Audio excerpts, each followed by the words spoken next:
Hello, and welcome, friends, guests, fellow catstronauts, here with us live on Twitch and whenever you are watching this later on YouTube.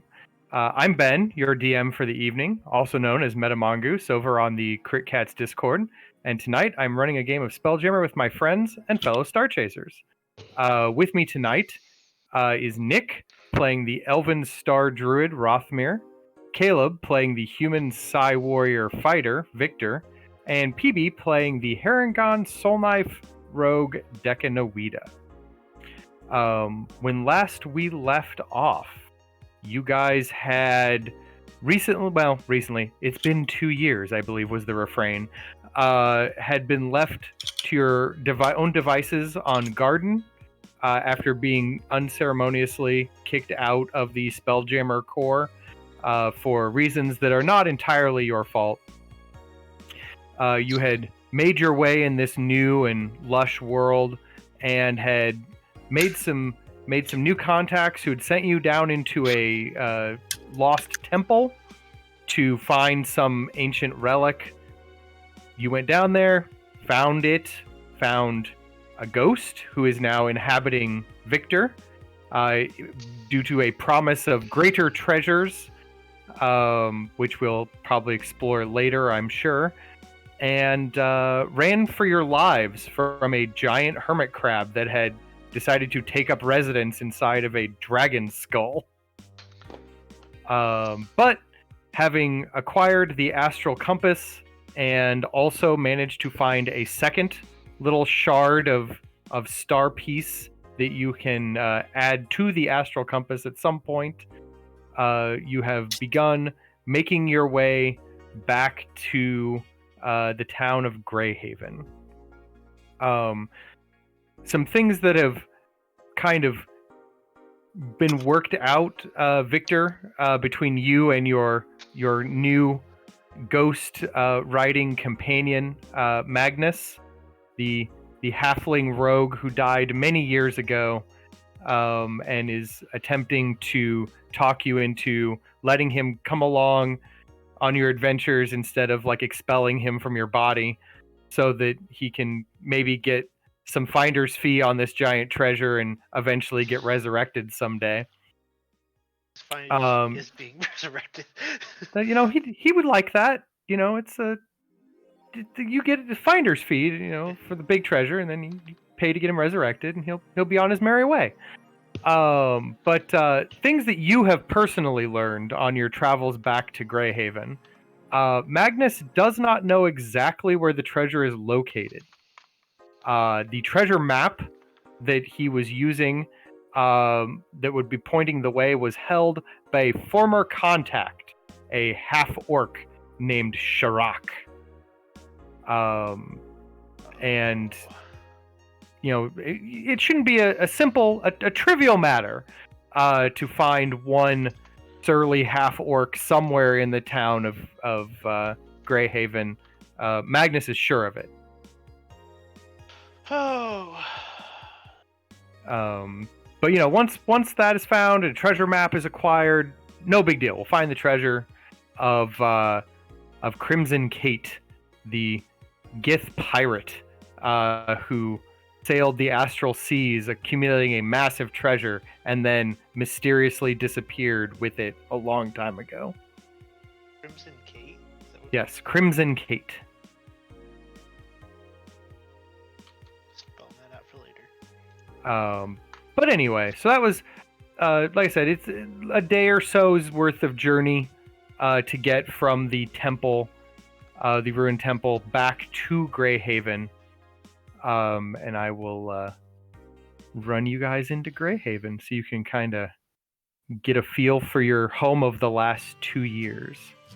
Did we have to bring the body of this guy with us so he could be resurrected? You didn't bring the body with you, to my knowledge, and that's fine. With enough money, I'm sure a big enough resurrection can be cast to get him back. At least that's what he's banking on. I was going to say, I think we're lucky to get our bodies out of there. Yeah.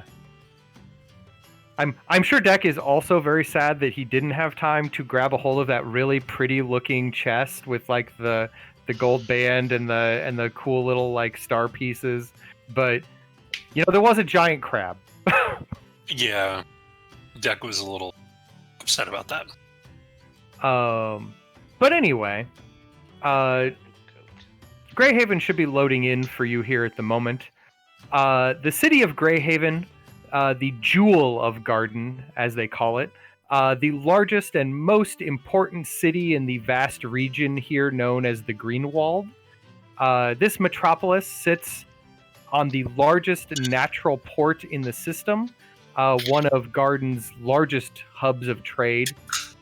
Protected by a well-defended gray stone wall, the trade has flourished here for centuries. While the city is nominally governed by a queen of some kind, much of the day-to-day life of the average citizen is influenced by 5 large factions within the city, of which you are a member, ostensibly, of one, the Adventurers Guild. While merchants, nobles, and other important residents kind of fill up the city's districts, the Jammerport district is truly Greyhaven's beating heart. Ceaselessly bustling docks that stretch nearly the full length of the city. Spelljamming vessels sail in and out of this port year-round, filling the air with flapping sailcloth and cries from sailors, the scent of exotic goods, and the thrill of adventure. You guys are now back in town. It maybe a divide and conquer situation has come up as you're like, well, we've got a lot of stuff to do. You've got this relic that needs to go back to your contractor, Cendrail the Stargazer. You also have probably get back to your room and that you're kind of paying for, and maybe clean up after a day or two on the road after having dealt with a large pretty decent adventure. Also, you've got this Crimson Kate Shirok thing to look into. So Half orc. yeah, you gotta find a half orc at some point. Mean, I got some stuff I need to go get appraised. That Hey, too. Look at all this freaking treasure. Oh yeah, we have a. We have a white porcelain vase, 2 necklaces, collection of art objects, star charts, and astronomical equipment, 4 marble-sized shard of colorful. Right. Now there's good news in that you were part of the Adventurers Guild, and the previous contacts that you had with the Adventurers Guild were a pair of Doar, which are effectively space penguin merchants. And you know that they have a small kind of like mobile shop cart that they like to set up down in like the trade bazaar area of Greyhaven. All right. I'm game for going to check that out. Oh my. Time to look. Ash volunteers to go hit up the Adventurers Guild proper and ask around for this Shirok, because if anyone would know, maybe they would. Or yeah, Sylvana, sorry.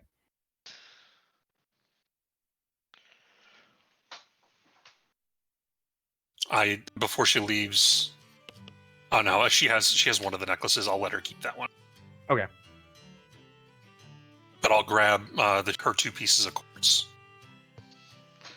Praised. All right. Give me 1 second here. All right.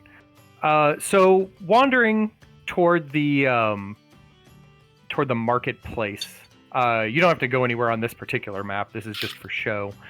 But you do find yourselves kind of wandering through the streets until you find a bazaar area, and it is not long before you find the small kind of like pop-up cart shop that belongs to your Doar contacts.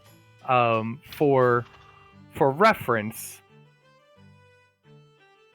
this is kind of what they look like out and about. They are a group of penguins with like little gems in their chest, kind of growing out of the middle fur. You know that they raise winged pigs, winged boars that they like to travel around on. You know that they hook them up to their carts and use that to kind of travel between the various moons of Garden in lieu of like an actual Spelljammer vessel. But there is a specific shop that you kind of find yourself in front of, a kind of built-up cart area that has a stylized M and C kind of carved in the front of it, but no one seems to be manning the front of it at the moment. How tall are these? They are effectively small-sized creatures. So would they be shorter than 3 feet? No, they're about your size. Okay, gotcha. Deck will run up. Hey, he'll hop up on top of it and go. Is there anyone manning this thing? You as you say that, one of them comes out. You immediately recognize them, and it is the orange, a darker orange colored one. And he moves kind of, waddles forward a little bit, comes up to the counter, and he goes, "Oh, Contractor Deck, I'm so happy to have seen you. To review, because we only met the once, and I don't remember if you took my card last time. I am Macromore of the Doer merger, Macromore and Chisei. And when he says that, you remember that that's how they get married. They have a merger, a company merger, as it were. And then they're instead of having a last name, their name kind of becomes kind of like two lawyers having a firm together. So he's talking about his wife, Chisei. But this one's name is Macromore, like the fish. More mackerel? Yeah. Do his clothes look like they've come from a thrift shop? Yeah, actually, they do dress kind of shabbily, as if they have recently bought them from a secondhand store. They pop some tags. Yeah, I gotcha. They do. But and he's like, what can I? Have you completed the contract with Cendrail? That was to go to the temple, right? Yes. Yeah, totally. Hey, by the way, I got so much stuff for you to look at here, and I'm just gonna start digging through the bag and go, I got this, and he puts out the vase. He pulls out a bunch of one of the necklaces and pieces of quartz, and then he motions over to Victor. He goes, "Hey, Victor, show him all the other stuff that you found." I'll place down my bag and just start pulling out all this other stuff, all the charts and whatnot, the charts, star charts, the art objects, and I'll place down the other necklace that I pilfered away from Deck. Okay. He's like, You guys well, had this lots is, of fun. you guys were busy at the temple, I see. There's some stuff we couldn't get, we couldn't bring with us. Yeah, like a dead body. I- Oh, wait, did I say that out loud? I'm sorry. I mean, You meant trunk. You meant trunk, Deck. Right, trunk of the dead body. Right, okay. Ignore him. I mean, if you'd brought one back, I mean, we have buyers. But that's not important. But it is good to know. But no. So he starts like rummaging through all the stuff you've like thrown up on his counter. And he's like, so are you looking to liquidate? Is that what's happening here? Correct. Possibly. How much is it worth? First thing he picks up is the porcelain vase And he goes, mid-century, pretty clean. He looks inside. Nothing growing in it. That's good. Be right back. I don't know. How's 25 gold sound? And Deck is sitting there thinking to himself, like, holy crap, 25 gold, that's awesome. But he's going, I don't know. Rothamir, do you think 25 gold? Do you think that's worth it? Hmm. Well, It could be. I mean, we can come back to it. I What think about He's like, I it don't is a know. nice. Maybe He's a- maybe you need a vase for some flowers or something. And he sets it down. what about the necklaces? So you have one of them, right? Yeah, Because Sylvanas sells it. Savannah has the other one. So he picks it up, gets out like a little eye loop, and starts looking at it. And he's like, these are not bad. Pretty basic in construction. About 15 gold. What about these pieces of quartz? Hold up the 4 marble-sized piece of quartz. He's like, I mean, these are just pretty rocks. I know, right? They're probably worth like what, 100 each? Yes, far out of my price range. He sets it down, just kind of like pushes them back over to you. What about all the things that Victor has in his bag? So he starts rummaging through Sorry about that. all of the stuff that you've kind of like piled onto the whole section there, and is like, oh, there's a lot of stuff here. There's a lot of star charts and like astronomical equipment, and you guys are looking to get rid of all this? I mean, Maybe. Let's say maybe not the charts and astronomical we might equipment. actually That might be probably should useful. we might want to talk to the Stargazer about this first, I guess.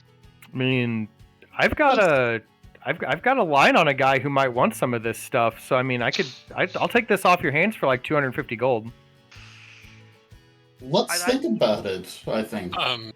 Can I make a insight check, see if this guy's trying to rip us off? Sure. 18. He is definitely sincere about this pile of stuff. He will happily pay you 250 gold. It seems like a very fair price. Okay. I would like for us to go talk to Central first. In fact, you get the idea that if you didn't have a specialized buyer for it, it may actually be harder to sell. And there was nothing that Rothamir, in looking at it, found. Rothamir's holding on to a bunch of magic stuff at the moment that he's not selling, as far as I'm aware. Yeah, Well, I mean, like, no. In looking at the star charts, knowing that he's spell jammed before, that he's a Circle of the Stars druid, is there anything that he saw in there that was particularly I interesting? don't know if I got to take a real good look at it. We could say in like the last day or so, if you Yeah. wanted to like dig through them. Make for me like a history roll.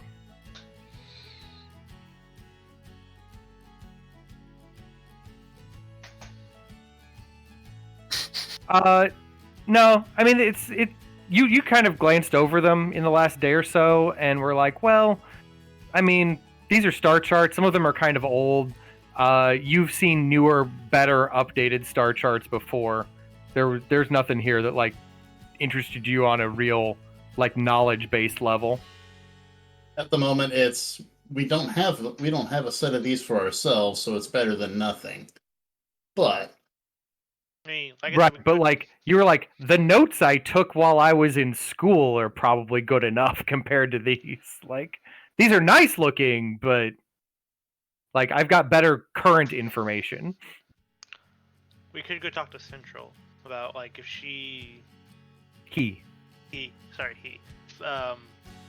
finds any of this useful as well before we stop and sell it. it is definitely helpful to know that there's a potential buyer for it. Yes. Macromore has a buyer who would be interested in this pile of like art objects and star charts and astronomical equipment. So then maybe we hold on to it, check with this other person, and then Macklemore, are you cool if we like come back this stuff? Sure. I mean, I'm not going anywhere. Chise and I are still here in town for a couple of days. Awesome. But yeah, if yeah, you should definitely check in with Cendrail though. I heard the guild sent him a letter for you guys at some point. So I don't know what that's about, but you should probably go look into that. You know where Okay. Central is right now? In his house. Okay. So we'll go talk, and maybe we'll be back to exchange some things. Awesome. Thanks, Macklemore. Anytime, Deck. And I'm going to attempt to shake his hand, but in the secret Adventurers Guild handshake that I've made up and only I know. He tries, but he doesn't like. It involves a lot of like patting the hands and like elbow touching and like kicking to the feet. Right. And then he gets very confused, but kind of tries to roll with it. And then Deck ends with 2 finger guns and then turns tail and runs. All right. You guys know, because you've been there before, that Cendrail lives in kind of like a half-ruined stone tower that's just kind of like on the residential block not far from the port. So once you kind of finish up in the bazaar, you can kind of wander that direction pretty easily. You've been there at least once before. Start making our way over to Central's. All right. So as you kind of make it toward that direction, you do come to, at one time, what must have been a very impressive tower. Great blocks of stone and lofty roof kind of encloses like a big airy space. There's enormous arched windows that kind of open to the city. In each wall, so you like arguably inside you could have looked out in like each direction and seen the city from like all 4 corners. There's deep cracks and crumbling masonry, which kind of testify to the tower's advanced state of decay. Cendrail is interesting. You were very clear to remember as you kind of walk up that you have to watch out for broken glass along the walk path, as occasionally a bottle of some weird arcane concoction kind of just goes out the window and like smashes on the ground below.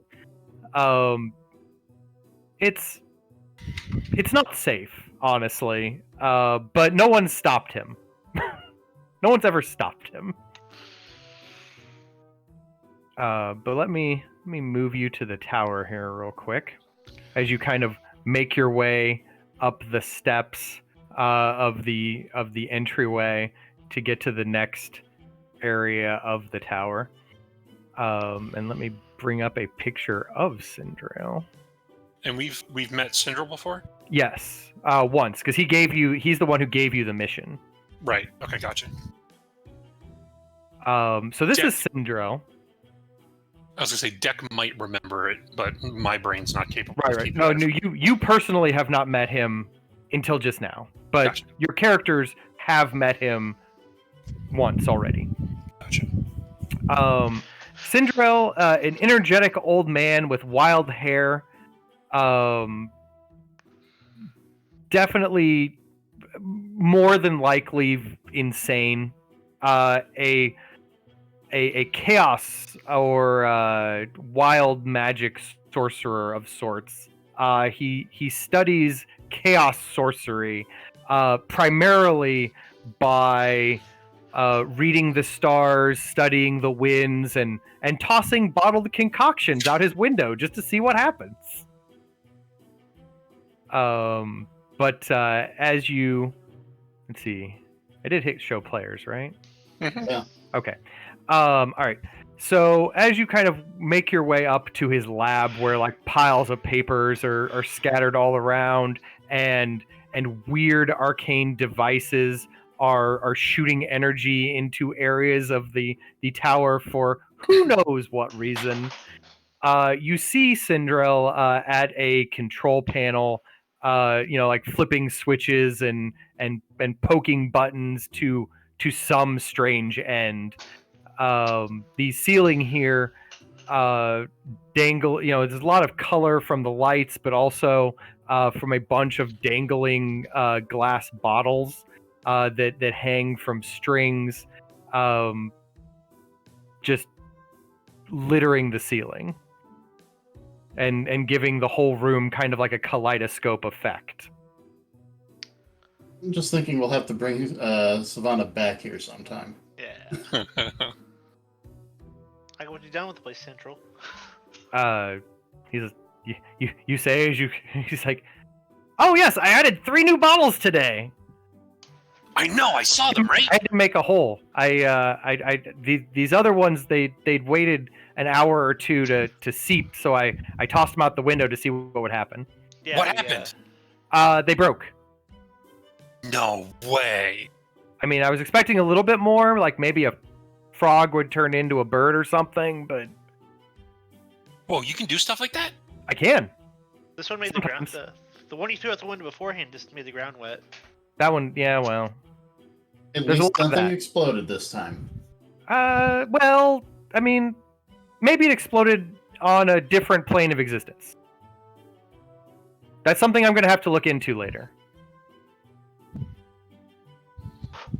But I see you guys are packing in Greyhaven. Does that mean you have brought me my things?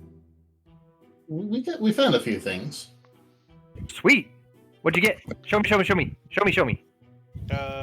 We have all this. I'll pull up the charts and whatnot. Just pour a bag of like start Not- charts and stuff.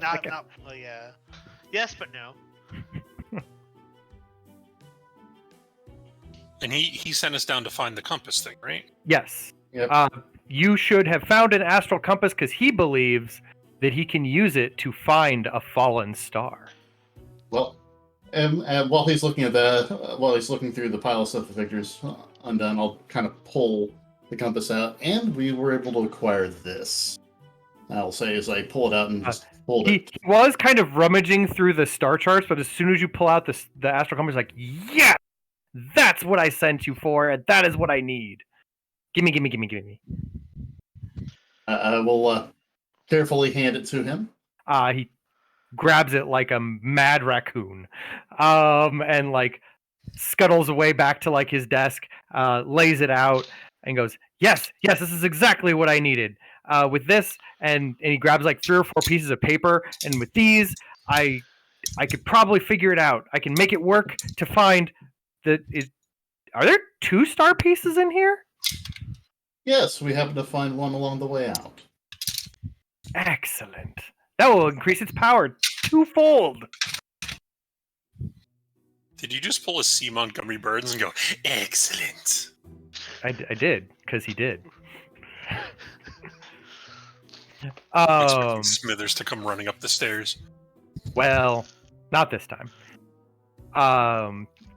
But he's rummaging through like his notes, and goes, yes. With this, I'm sure I can get it functional, and we can find a fallen star. And then he like loses himself in the compass. You guys are like standing there, like, and I'm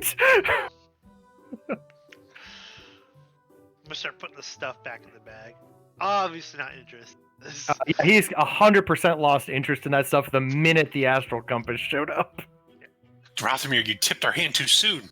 Yeah. No. He's distracted, Deck. different This will things. work out. This will work out. If he's distracted, I'm going to go start looking around his lab. So there are colorful bottles, lots of papers scattered around. The bottles have any number of weird things in them. Who knows? Who knows what may be in any of them? There are little like bits of half built and or taken apart machinery with like little bits of like crystals or like sparks of energy kind of coming from them on occasion. It is just an arcane mess in here. Are there bottles that look like they have liquids in them that he might have tried to mix together to make stuff? Many of them have various liquids of unknown origin. All right. Is there any empty bottles nearby? Yeah. There's probably an empty bottle like laying on its side. Whatever was in it had like spilled out on the floor and like had soaked into some papers, and now like a mushroom is growing out of the papers. I'm gonna grab one of the empty bottles, trying not to be seen, and I'm gonna go over to a couple of bottles of liquid while he's not looking, distracted by the star compass. Mhm. And I'm just gonna take a little bit and like pour a couple of different ones in the bottle, cork it, and then shake it up behind my back, and then throw it to see what happens. Give me a brief second while you start grabbing bottles and start pouring. Yep. All right. That is a solid number. Hold that thought. You let a rabbit loose in a store with shiny things. Let me consult the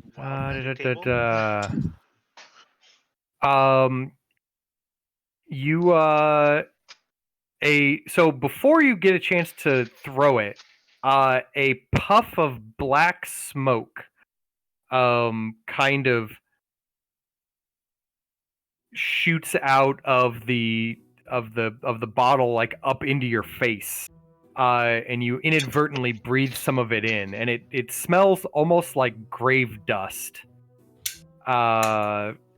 It's got like a bitter musty smell to it, and the smoke kind of like curls into the shape of a skull briefly as you like sneeze it out and like disperse it.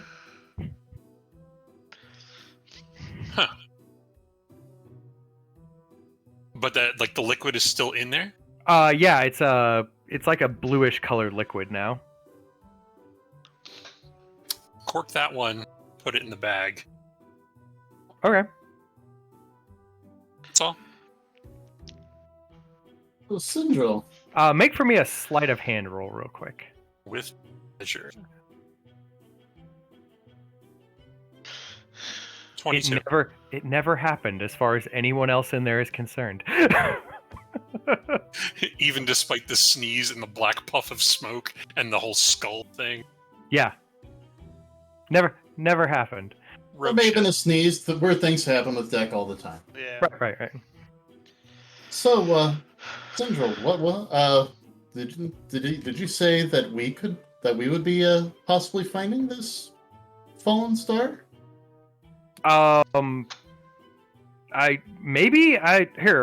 He reaches behind him and like smacks around on the table for like scatters some papers and comes up with like a letter. And he's like, "Yeah, this came for you from the Adventurers Guild." Oh. I'll take it and and open it up. So inside is a letter from the Adventurers Guild saying that they are interested in, assuming you completed your mission and didn't die. They are interested in more about this fallen star because, as you know, a wish is a very powerful thing. And they would, assuming you didn't die acquiring the compass, you obviously have shown that you are well equipped enough to go looking for that fallen star with the device once Cendrail gets it up and running. And to that end, they have decided to purchase a ship in your name. The letter comes with a letter of writ that lets you take ownership of that particular ship. You must present that writ to the dockmaster in the Jammerport district in exchange for the ship's deed. Once you have the deed, you will need to get it signed by the ship's current owner, a sailor by the name of Hal Hawkshaw.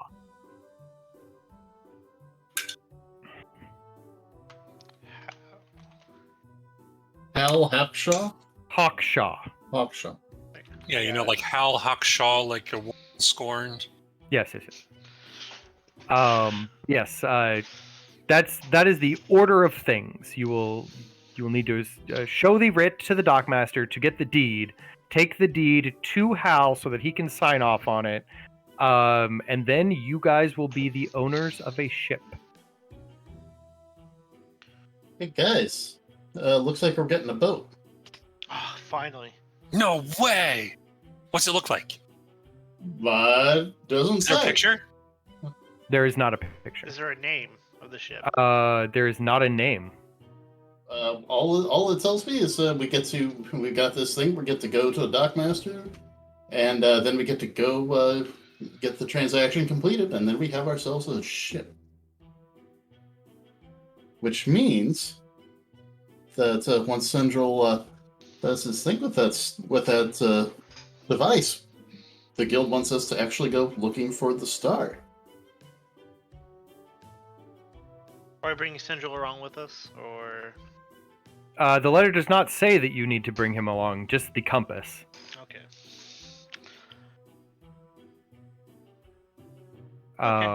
But that's a decision for once you have a boat, I guess. Alright, well then we should probably get stuff settled out. While Cendrail's working on this then. So, well, let's see, friend. How long do you think? How goes the project? Cendrail? Yeah. He looks up from his work and he's like, "Oh, I will be a day or so at least, combing through my notes and lining them up with this wondrous artifact." Hey, Okay. Cendrail, like all these liquids and bottles over here, are you partial to any one of them? Like, are we allowed to play with them?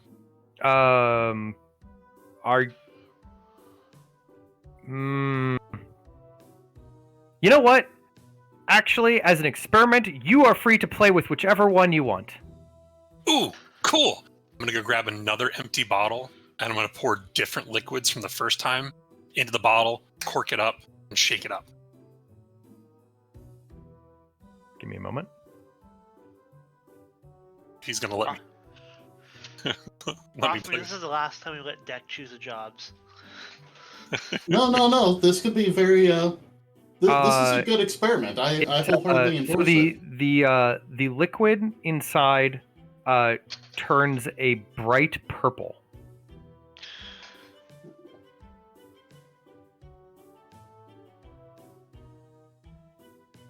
Cool. Good Is it okay if I, experiment, like- Deck. Cendrail, can you tell me what this is? He's like, I don't know. Throw it out the window, see what happens. Or Oh, drink it. no. I mean, that works too. Do you think it's safe to drink? I mean, Science. science? Yeah. I'll stick my pinky in it and do 50-50? like the. Stick the pinky in and put a little bit on the tongue. It tastes grape flavored. Do I feel anything different in my body? Not with that low of a dosage. I'll hold on to that one. Okay. That's going in someone's coffee. How'd you know? The experiment will, I'm sure, produce interesting results later. Right. Well then, Central, we shall leave you to your work, and we'll come back here in a day or so to see how things are going, or if you need anything. Yes, I'll be here. Unless I'm not, because I will have ascended or something. I don't know. I'm gonna keep playing with this. Don't break it, please. I mean, I'm not gonna throw it out the window. Well, actually, No. No. I'm not going back there to find another one. That was not pleasant. I don't think there is another one. I don't think there is either, and I don't want to go back there to look. Fair enough. So from you guys are heading out here to the docks. Yeah, I think so. Unless you guys want to go somewhere else first. Go trade us in back into the penguins. So the penguins, Let's hold off on trading stuff to the penguins until we get a boat. We might actually need some of that equipment. That's true. Find out what's on the ship. Oh, hopefully Saval gets back to us on what was his name? Sharak, Shirak, the half orc. the half orc. Dwayne Sharock Johnson. That's right. All right. So to the docks. It's been a day. I'm sorry for anything that comes out of my mouth today. Fine. No, it's all we're all good.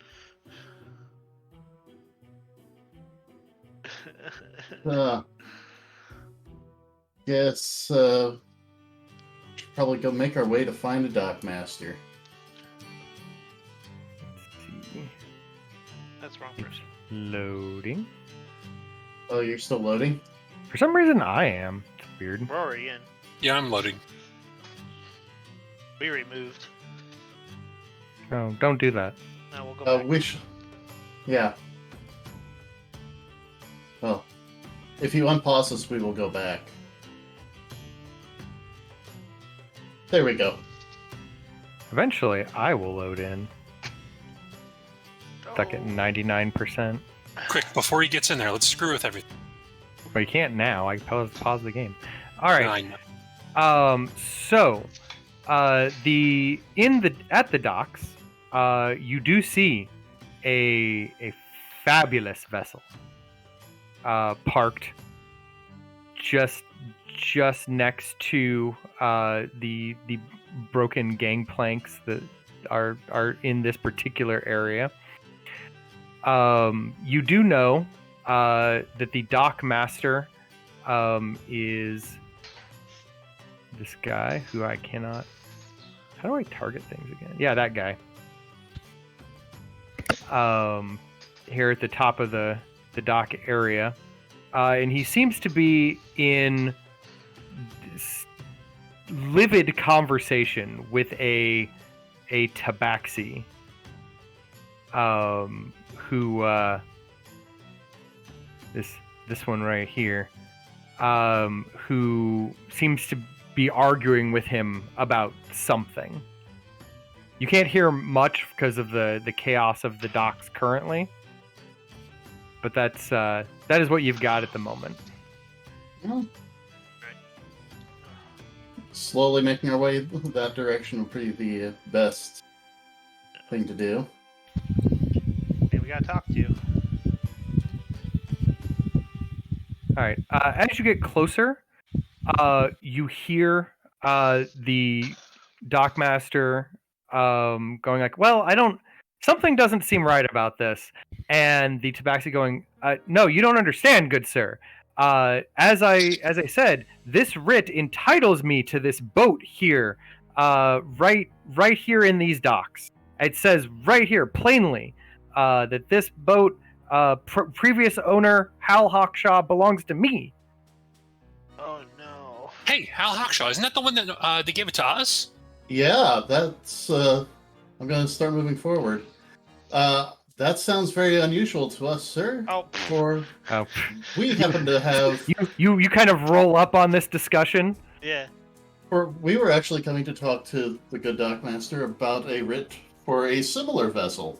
Oh, well, you'll have to go wait your turn, because this is my vessel. I have a writ for it.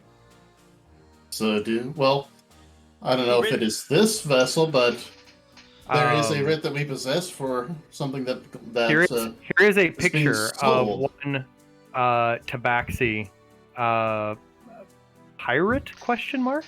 Um, By Mr. Hawkshaw. Damn, Garfield got angry. I know, right? It's a Monday. He went without lasagna. You know, things happen. But he's like, enough of you in my way. I have a ship to claim. Looking at the tabaxi, is there anything fancy hanging off of them? I mean, he's got a fancy hat, a fancy coat, what it looks like a silver hook for a hand, a cutlass at his waist. He is dressed relatively fancily. In he's got little bits and bobs around. Yeah, like any coin purse. If like that? he has one, you do not see it. You have here. Make an insight check for me. Natural 1. Either this guy has nothing, or he is a master thief of his own right and has planned for any attempted stealings ever. Yeah, it's probably that second one. One of those two things is true. But you like everything that you would consider stealing from him, you see is like you're like, well, maybe I could grab like a pouch or something, and then you're like, well, I see a pouch like hidden under a pocket that's got like an extra strap laid down for some reason, and then you're like, well, maybe like a necklace or something, some dangly bit of jewelry, but each bit seems to be like wound around something so that just grabbing it and pulling it just won't work. Damn, this guy's good. But anyway, he's like, as captain, I'm here for my vessel. Captain Catapult needs his ship. Captain who? Captain Catapult. You've heard of me. I am quite famous. Famous where? Famous all across the wild space. I'm gonna look at the document. Have you heard of him before? The dockmaster just kind of shrugs. Hey, is that your license and registration? Yeah, Can I see your license and registration right now? No. Be gone. I am again trying to conduct business here. Can I see the right of ownership on that? He kind of like holds it in front of you. He's holding on to it. He's not letting it go. Yeah, Rothmer, can I see the one? Can I see ours from? I'm not pulling it out from anything right now. Make Until the dockmaster asks for it. Make an investigation check if you kind of look it over. Yeah. He's like, signatures here. It's all up and up. Victor, it seems it is as solid as it sounds. I'm gonna see if it looks anything like the one that we were given. Okay, so you're gonna pull yours out. Going by memory, but nah, looks like I might need to pull mine out. It probably looks exactly the same.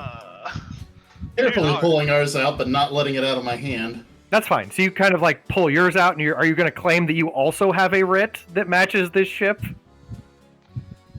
Yes, that's what I thought I was doing that already. Well, you can show them the writ. You're just saying that you have one. Now you're actually providing it. But that's strange. We happen to have one of those as well. Now that I see the two, how different are they? Now that you can compare them, make for me another investigation check. May I also make said investigation check? We will let Rothamir. Well, no, he's good. We're good. Rothamir, it is now that you have them both. Well, now that you can see them both. It is fairly clear to you that this Captain Catapult has forged a writ of ownership. Yours is much more official. The Z's on his are backwards. Yeah. It's just there's just these few little bits here and there where you're just like, that is not correct. How you would like to call him on that is up to you. The wrong there is being used everywhere. In fact, Mr. Good Dockmaster, I believe you would be able to verify the authenticity of ours. I say, As you go to show the Dockmaster, Captain Catapult kind of like tries to like pull the Dockmaster aside and goes, again, pure puffery.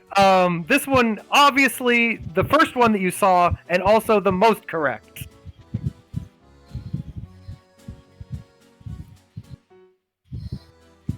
waiting for Hey, Captain Furball here.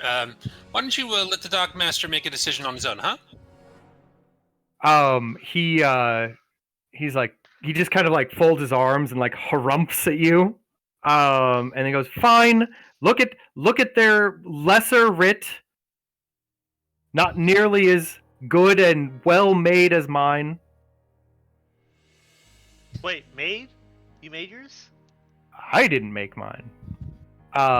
Make for me a charisma persuasion roll to sell yours. I mean, yours is obviously more correct, so your difficulty's not that great. So Victor, how are you, like, now that the Dockmaster has been presented with two writs, one much more official than the other, how are you going, like, how are you selling that yours is the right one? I'm more like belittling his, I guess. Oh, you're just like, that one isn't even signed appropriately. Yeah. Who's even that person? It's written in Who's crayon. Hawk Hailshaw? We're here for how...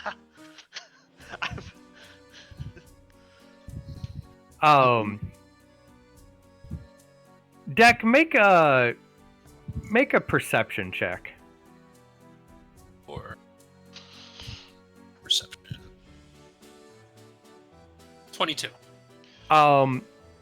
Captain Catapult, as this belittling is going on, and the Dockmaster is clearly seeing the correct writ, Captain Catapult is getting relatively agitated, to the point where he's like looking around nervously, and you can briefly see behind, as he looks over to like some this section over here where like there's some boxes and crates and like some ropes. He keeps glancing over that direction, and you see like a little shadowy thing kind of moving in that area, but you can't really determine what it is. I'm going to do the psionic power that I have where I can telepathically talk to these two. Okay. I think I have to roll a d6. To see how long it lasts? Yeah. So It's going to last for 2 hours. I'll say to them, hey guys, we got company on our 6. Just be ready in case something pops out at us. And I'll maneuver my way around this side. Okay. At that, as you go to maneuver, Captain Catapult clearly sees that you're doing this, and you can tell that he has begun to panic, and he kind of like raises his fingers to his mouth and like gives like a whistle, and that is when a bunch of smoke explosions happen around you guys. Like 2 or 3 just big, poofy, like anime-style smoke explosions. At that point, Rothamir, I need you to make for me a strength saving throw. Oh my god. Not bad. Yeah. You, in the confusion of the smoke, Victor, someone like slips past you. You're assuming it's Captain Catapult, and tries to grab the writ out of Rothamir's hand, but manages to get away without tearing the writ completely out of your hand.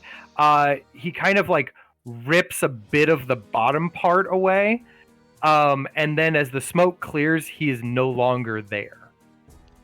Shit. You did not see exactly which direction he went. But the chaos of the explosion kind of settles down. Most of the people who are on the docks, who are kind of like watching what had happened, kind of realize that nothing else is going to happen anytime soon, and Captain Catapult seems to have gotten away with a small part of your writ.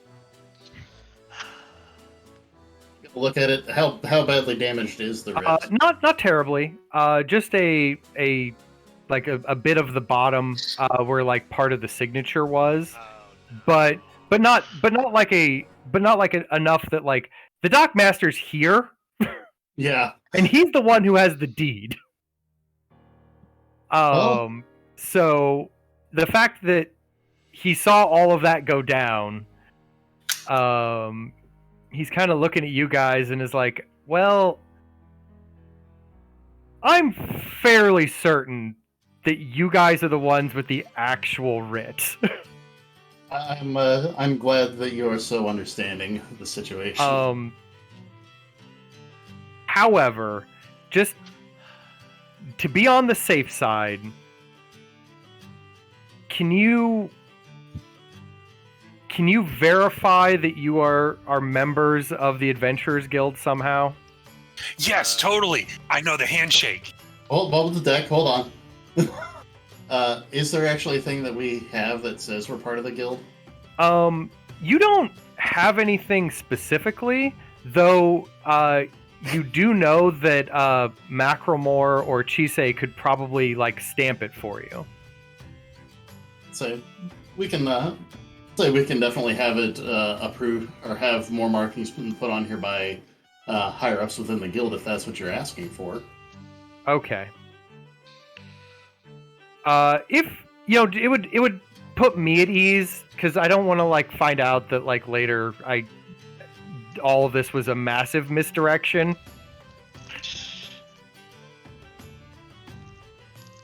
Is there could you go get that for me? Yes. How far away would Macromore? I can't not say Macromore. I know Macromore, like the fish, and then more. Where's Fish Boy? How far away would he be, rough? Like 5 or 10 minutes away. No big like. I mean, if you guys want to wait here, I can go run and get him. You want to hand it over? I can go do it. Let's go as a group. I think that might be safer in case Captain Catapult is not done with this misadventure yet. You could, and this is up to you. Because he'll probably think you still have it. Give it to one of us. I mean, I could be real sneaky like and just sneak around in the shadows and just keep a good eye out. That could also work. But it does sound like a good idea. So, Victor, why don't you hold on to the writ, and we'll get this taken care of quickly. Okay. Dak, you still gonna tail us, Dak? Yeah. You want me to go hide? Yeah, it's a cool. Keep an eye Awesome. on us from the side, and you'll let us know when we're coming, or if they're coming. Deck's gone. He is into the shadows as if he was never there. He throws his own smoke bombs.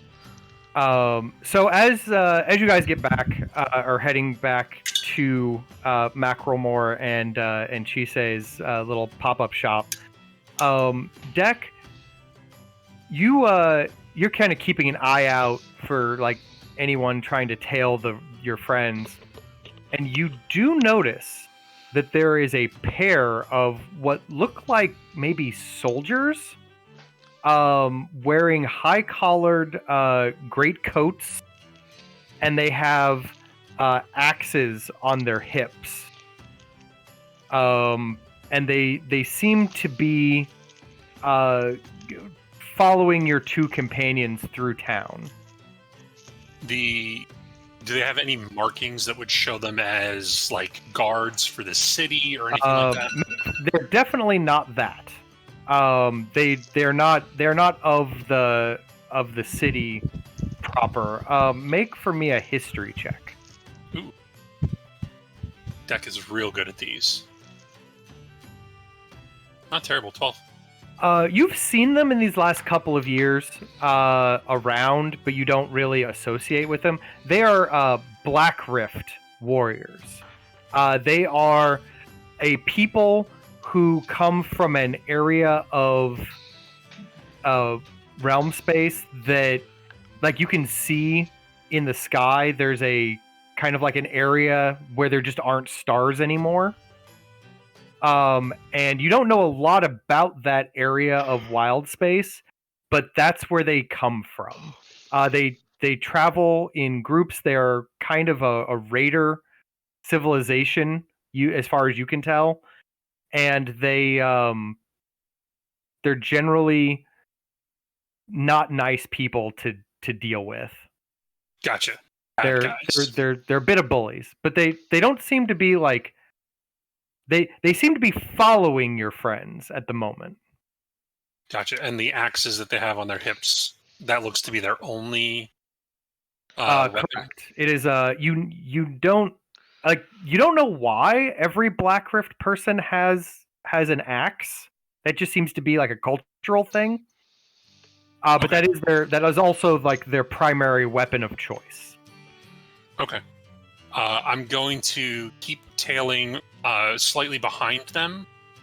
If at some point I see them start to reach for their axe in like a menacing type of way, I'm going to spring into action and attempt to trip them in some way to get them to fall down. Okay. At the moment, they seem to be just keeping a respectful distance. Yep. Like they're just observing.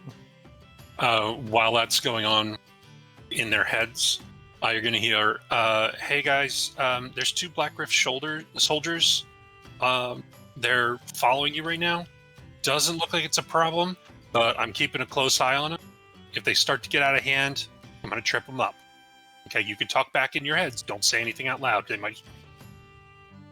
Thinking back, thanks, Deck. Hey, by the way, can you try to do the handshake with Macromore? He didn't seem like he knew how to do it. I don't think I know how to do it. Are you kidding me? Like, we had 3 sessions where I tried to teach it to the other day. And then there was a crab. The crab knocked it out of him. I guess. Well, the flame trap's more likely, but... all right. So you guys make it back to Macromore and Chise's shop. They manning the front of the booth this time is a yellowish Doar penguin merchant. This is obviously Chise. Instead of the bright orange of her merger partner, she's more of like a muted yellow. Hey, Chise. Say, it's good to see you. Contractors Victor and Rothamir. A pleasure to meet you. Welcome back to our humble store. How can I assist you? Well, we were given a letter from the guild, and due to a kerfuffle at the dock, we need to verify that we're actually part of the guild. Is there something you could do to authenticate this writ that Victor has? Oh yes, authenticating documents is one of our specialties. That's like pull it out, lay it out. She kind of like flattens it out, sees the tear area, and goes, "Ooh, that's where the official stamp would normally go, but that's okay. I can put it in an alternate area. That shouldn't be a problem at all." And she breaks out like a small like inking kit, and like filters through a handful of like stamping sets, and comes up with one that kind of has the Adventurers Guild logo on it. Rolls it in the ink, and then just kind of like sets it in a different corner, and then scribbles underneath it alternate sign location due to distress of paper. See Chisei at Macromore and Chisei's for any questions regarding this stamp. They drop see. their business card. Yeah. Attaches a business card to the side of it. That's some smart business work right there. They're basically notary publics right there. Yeah. Thank you, Chase. Great work on this as always. We always strive to serve, because there's money in it.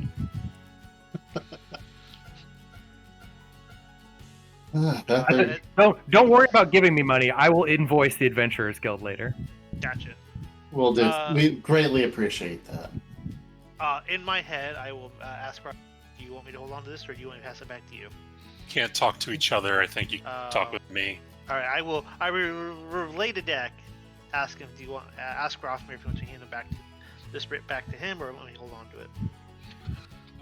Hey Rothamir, Victor wants you to give him a wedgie. I'm gonna look at Victor funnily. Are you ready to return back to the dock then, friend? Oh yes, sure. Well, Hey Victor, thank you again for all of your help. Hey Victor, Rothamir says you're a stinky duty head. That's exactly what happened. I don't know. I don't even know how to respond to this. I'm sorry. It's just delirium at this point. You don't have to. I'm thinking back in my head to Dak. That was a good one, Dak. Before you, whatever you said to him. while you guys are having like this weird like mental bit, Chisei's like, before you're done, we have a bit of information to impart to you from the Adventurers Guild. Now that you are going to be continuing work with them. Oh? I believe it is concerning the Fallen Star? Let us come back to you about that after we get this settled.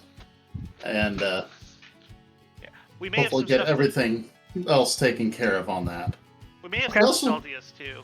So we'll be here for a few more days. yeah, That's good. And so we may need to acquire a few things depending on what is waiting for us. Okay. Thank you once again. We appreciate it. Always pleasure to do business with you. when we turn around to start making our way to our docks, do we see those? Make for me a perception check. Yeah. When they were talking with Macromore, did I see them doing anything? They were just kind of like hanging out by a shop, kind of watching. Both of you, when you turn around, you can see that the Blacker soldiers, like when you turn around to look kind of where they are, they kind of like turn and are like investigating this wonderful like piece of cloth from some far off merchant. You know, they're paying attention to what's happening at this shop, and definitely not you. They're looking at the postcard rack, trying to figure out what to send back. But yeah, you definitely see that there are two of them. All right. In the high collared trench coat looking with the big well, not big, but like stylized hand axes kind of like hanging at their waists. Okay. Well, guess it's time to start heading back. So I know I'll at least start walking back. All I right. will try to walk on the opposite side where they are. Are you attempting to shake them, or are you going to just let them continue following you? Depends on if they continue to follow us as we walk back. They will 100% begin to follow you again. The minute you guys like get past them a little bit of ways, except for Deck, who is hiding from them specifically, they immediately like kind of side eye you as you go by, and then as you get within like less than 100 feet away from them, they begin trailing you again. All right. While they're doing this, and I see what they're doing, Deck would sneak up behind them, attempt to grab both hand axes off of their hip, and run in a different direction. Make for me a sleight of hand roll. Come on. Ooh. There we go. Ooh, baby. 22. Now you've definitely got them off, but are you doing this like you giving a good tug so they know you took them? Yes. Okay. Rothamir, Victor, there's a commotion behind you. You good? As a Harangon, heretofore unknown to you, Oh, has stolen 2 items of cultural significance from 2 Black Griff soldiers, and has run the other direction as fast as he can with them. As soon as this is going, I'm keeping myself fairly visible to them while I'm trying to duck down alleyways, cut through booths and such to try to trip them up a little bit, but keeping them away from the 2 of them. As I get to a certain point, I'm going to drop the hand axes, use my Harangon's leap to hop up on top of a building, and then run along the building to try to lose them and skirt them, and then eventually meet up with them back at the docks. And are you leaving the hand? I missed that. Are you leaving the hand axes somewhere? Or are you keeping? I would have. I was using that as a way to lure them away from these 2. I'm dropping it on the ground so that they can then have to stop to pick it up while I get up on the roof. Okay, make for me a stealth check real quick to see if you can kind of shake them enough. Oh yeah, all of that happens. Dak is on And- fire. Yeah, all of that happens. You round a corner, drop the hand axes in what would have been like a dead end alley, rabbit leap parkour up the wall to the roof, and are long gone before they even round the corner into the dead end alley, finding their axes by themselves. No issues there. As I come back up to the alleyway, I go, all right, I think I shook them. Good job. Sorry about that commotion. The only thing I could think of was to try to distract them so you That's guys it. could get away. No, you During did the a whole good job. commotion, I was just gonna keep on walking like it wasn't happening. I guess I would have like after they ran past Chica and them, I was gonna be like, that's not Dak. You would have heard in your ears, both of you, you would have heard in your ears, just keep going back to the docks. I'm going to lose these guys. All right. So you easily lose them and can probably make it back to them by the time they make it back to the docks. Like if you're telepathically asking us where we are, I'll try to give you some. I'll try to point out where we're at. Yeah. It is not long before you find yourselves back at the Dockmasters, with a new, shiny, better writ.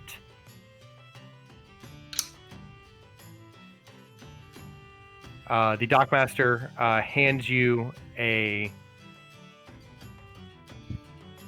an actual ownership of the ship. It is in fact this one that's parked right in front of you. Huh. So there's that. Very nice. And And now you gotta do is find a Hal Hawkshaw. I'll ask the Dockmaster. Do you know where we could find Mr. Hal Hawkshaw at? For the previous owner, probably at the Dead Marlin. It's his drinking hole. Gotcha. We'll have to go take a look there then. Thank you very much for your help. Sorry for the mess earlier. He's like, well, yeah. As long as we got it taken care of and I don't get in trouble for it. Here, here. So yeah. You wander back through town. Pop back to Granny. Definitely going to keep an eye out for anyone looking for us or tailing us as well? Yeah. Or You do not find anyone seeing you at this point. I think you shook your tail, as it were. Or in Deck's case, he can shake his tail all day long, I guess. But Robbed our tail. it's that lucky human's foot, I tell you. Yeah. it is not too far of a walk down the long docks before you find a dockside tavern called the Dead Marlin. It is got a picture of a marlin on the sign that's like flipped over with like the eyes kind of like X'd out. And then like a mug of ale like pouring on it. I think this is the place. Shall we? Looking open around, yeah, you can wander inside. You got a description of Hal earlier. He is a kind of salty sea, mercenary of fortune is what you kind of described. Brown hair, mustache. You do in fact see someone who fits that description. Over in the corner, slowly getting drunk.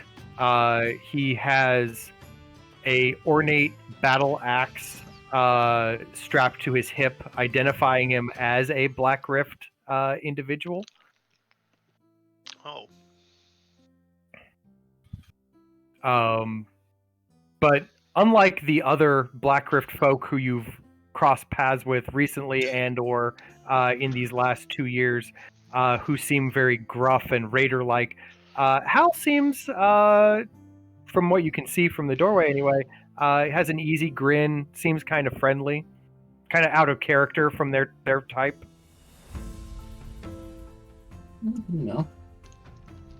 Life of adventure and all.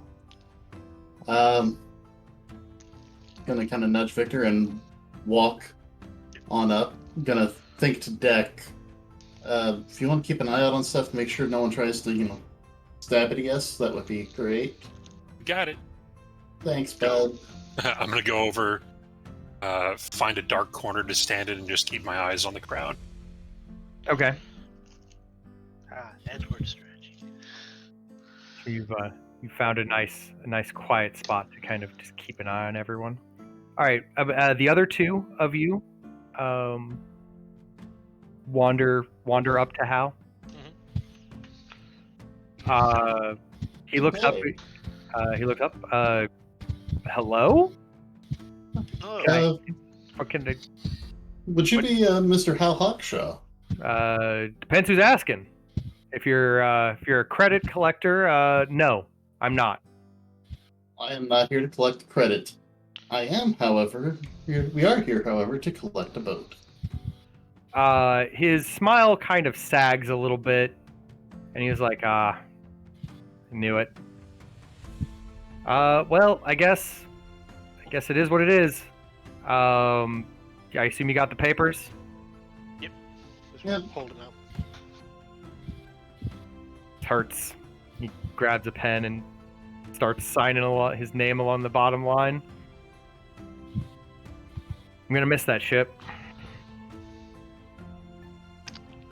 So, if I may, after he's done signing and we get the paper back, if I may ask, what happened to lead to this? Did you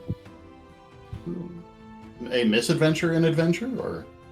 Yeah, I mean things were going okay for a while. After I left the Black Rift Army, I was doing runs, legal and not, as they do, just trying to get by. But my last job did not go well, and I had to dump the whole cargo, and that kind of left me in debt with the merchant princes of the slough. And it's not healthy to stay in debt with them for very long. No, it is not. Those Mercane are not people you want to mess with. They're Mr. Funds justify the means. Yep. They're and sucks. I mean that ship go way back. Let's say you definitely strike me as a man who enjoys the thrill of the adventure more than the sound of change. I do, but it's just well, it is what it is. You got yourselves a ship. I'm out of debt. I guess I'll figure it out from here. Well, let me buy you a drink as a Yeah, I was going to as say a courtesy. We'll take good care of this vessel, as we know you would want it. But I feel if you're gonna buy him buying you a drink, drink. He's like, well, I mean, you want to sit down? Tell me about who's owning my new boat. Tell me about yourselves. We're simple adventurers. We're just looking forward to getting back into the astral sea, as it were. You spelljammers by trade? You could say. Once upon a time. Then, as you know, adventure turns into misadventure faster than one would hope. It does. It does. But yeah, I guess it's good to see that at least somebody who's gonna have a good adventure with my boat's gonna take it over. We will do our best to do that for you. He's like, by chance you wouldn't be interested in a sailor, would you? I was thinking that. You know, we might. I'd say, how big of a crew did you normally keep on that vessel? I mean, it's a spelljammer. I don't have the pilot anymore. He left a long time ago. And the rest of my crew. I mean, it doesn't take much. I mean, skeleton crew's 4. Well, we don't have all of our partners with us today, but how often can we find you here? I mean, now that I'm out of debt, I'm here till the gold runs out. You gotta jump ship, but find jobs, find a jobber. I mean, I'm gonna have to.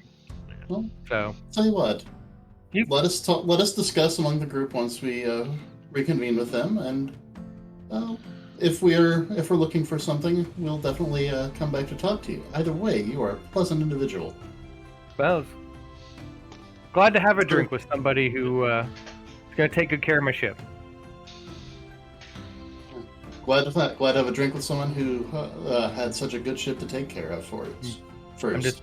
He kind of like motions to his axe, and he's like, "I'm just glad that didn't scare you away." Usually people assume the worst when they see some Black Rift paraphernalia. I've seen worse. Before we go, sorry, if you're gonna start leaving. Before we go, have you heard of a Captain Catapult? Some tabaxi? What about him? Try to doing you dirty. And tried to. I mean, doesn't he have his own ships? He went with mine. Not sure, but probably. Well, the way he was trying to get it, he was I guess wanting a free yours now. ship. It's not mine anymore. But the way he was going for it, he was probably looking just for a free ship then. Yeah, it would have left you. Oof. High and dry. Oh yeah. But alas. Good to know. Well, I guess we shall be off for the day. Should watch out for him. I hear he's pretty wily. I've heard he's been killed a few times. Seems to keep popping back up. Well, a few times that means he's got at least 6 more chances. I'll say with a bit of a laugh and just wish him good night, and start walking out towards the exit. Okay. While this was going on, did I see wait. the two that I'd seen following us earlier? You did not. Okay. You seem to have shook them. Before we go, what did you leave anything else on the ship that of note? No, all my stuff's cleaned out. Okay. And, There's- well, anything of value. Alright. Well, there's like, is there any cannon, ballistas? I mean, it's got a mounted ballista, if that's what you're asking. No charts or anything? I didn't know of use like. I mean, is it bare bones? Is more. yeah, you bought a ship. Gotcha. All right. It's not furnished. Okay. Didn't know if it came with a washer and dryer. It definitely does not. You're gonna have Sure, to supply I'm sure there's a your good own. line we can hang things from. A few. All right then. All right. Well, he'll send you on your way. So at this point, you don't really have anywhere to be except for like back at your board house. We could find Salvala and ask if she's found. She's probably waiting for you there. Gotcha. Because she didn't really know where to meet you. That seemed Say- the most logical place. I say, what do we know what we need to do with this deed now that it's been signed, or? Did you have a ship? You own a ship now. That's what Okay. that's what you do with it. You now own a ship. Cool. I didn't know if we had if there was At government some things point, we you'll had have to to send name it a to. ship. Yeah. The poop deck. No. Get It it? already has one. Get it? Because like Yeah. my name's Deck. We should name it after me, right? There's already plenty of deck on board. Below Deck. No, thank you. Deck. as you Garage. as you're kind of wandering, and Deck's like just naming names that pun with Deck, to name the ship. Big Deck Energy.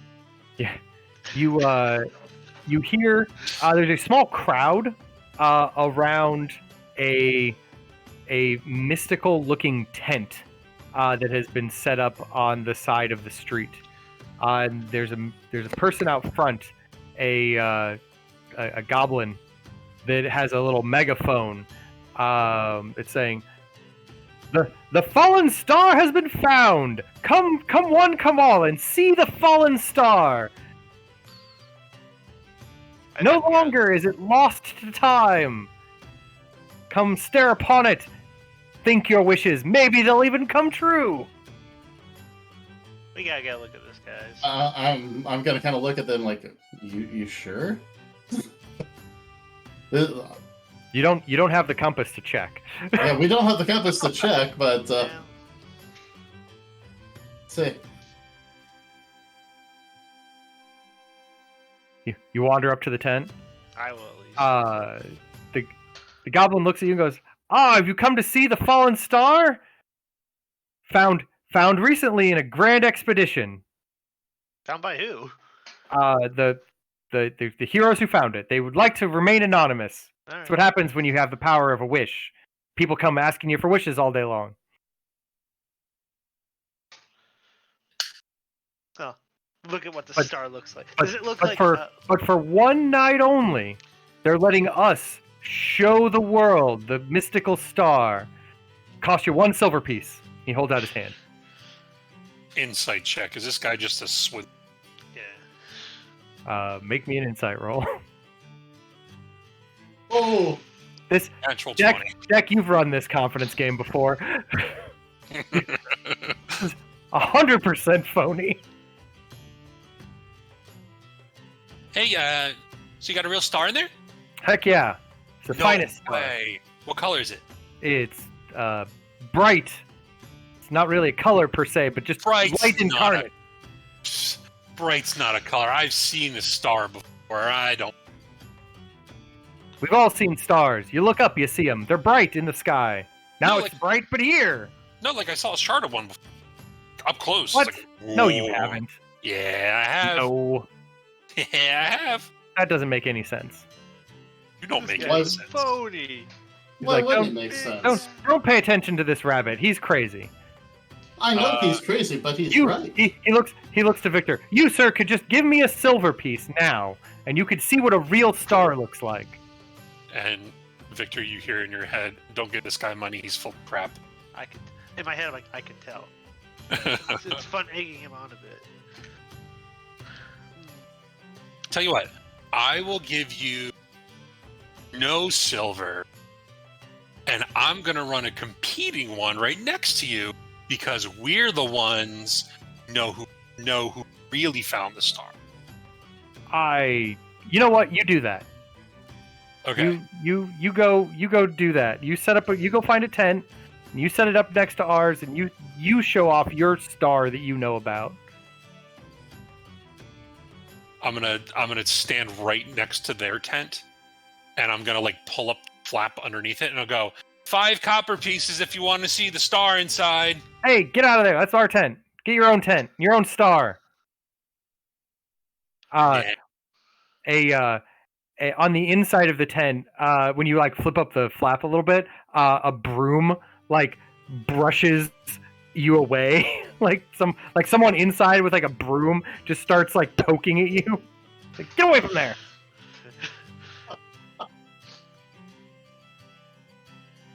No looky loos. One silver, be gone. Oh, 5 copper pieces sounds pretty cheap.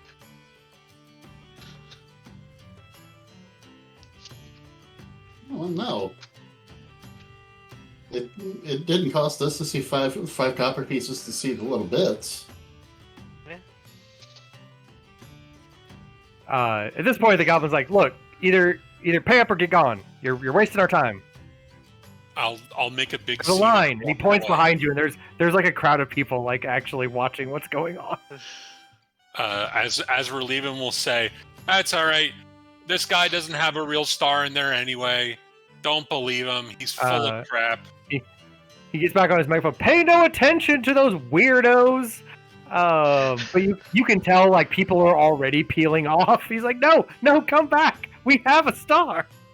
As we're walking away from him, I stick both thumbs in my ears and go, wagging my fingers at him. All right. It is not long after that you get back to your rented room. Savannah is there. She has some things to report. Of note, Shirak, there is currently no trace of Magnus's old contact in town. But having talked with a contact over at the Adventurers Guild, there is a lead on the map. Rumor has it that a half-orc fitting that description led an expedition to the Blazing Isles a few years after Magnus perished, claiming he had a lead on Crimson Kate's horde. The half-orc never returned, and it's possible that the clue may exist somewhere on the Blazing Isle, which you know is a collection of basically asteroids, like volcanic asteroids, that are floating around Garden. Okay. Noted. So maybe we should go there? I'm Sounds like a thinking- good idea. Well, yeah. Like I say, so I think I assume we're gonna be alone. I think the Crimson Kate, off to find Crimson Kate's treasure should be like a cover story for us as well, if anything. I'd say, I don't know if anyone outside of the higher-ups in the guild know the actual job we're on. Yeah, but like if someone's asking what job we are on. Oh no, we're looking for treasure. Yeah. That's a good idea. Then perhaps. If we get twofer. Yeah. I'd say How's your guest, by the way, Vic? I don't know. He's been pretty quiet today, so far. I'll try talking in Victor's head and go, "Hey Magnus, can you hear me?" Have you Magnus does not respond to you, but are you talking to him, Victor? I mean, sure. I'll say, hey, can you hear him? Magnus is like, I can only, I'm possessing you. Who am I hearing? So you don't hear Deck? The rabbit. Not unless he talks with his mouth parts. Okay. He can't hear you unless you talk. Deck is not comprehending how someone in your head, when I'm talking into your head, can't hear what I'm saying. And so he talks to you in your head and you go, really? He can't hear me? I guess in my head, I'm like, yes, he can't hear you. Magnus. Also, I think it's shitty that Shirok went and tried to get my treasure without me. Oh yeah. Magnus. Hope something terrible happened to him. Actually, Magnus. I don't want to be mean. If I'm a ghost that's mean, I'll probably turn into like a bad ghost or something. Well, so hold on. I should probably hold off on that. If something bad happened to him, maybe something bad happened to this. Magnus, you short, stinky duty head. I can hear you. He's calling you a duty head. No, I'm not. Don't tell him that.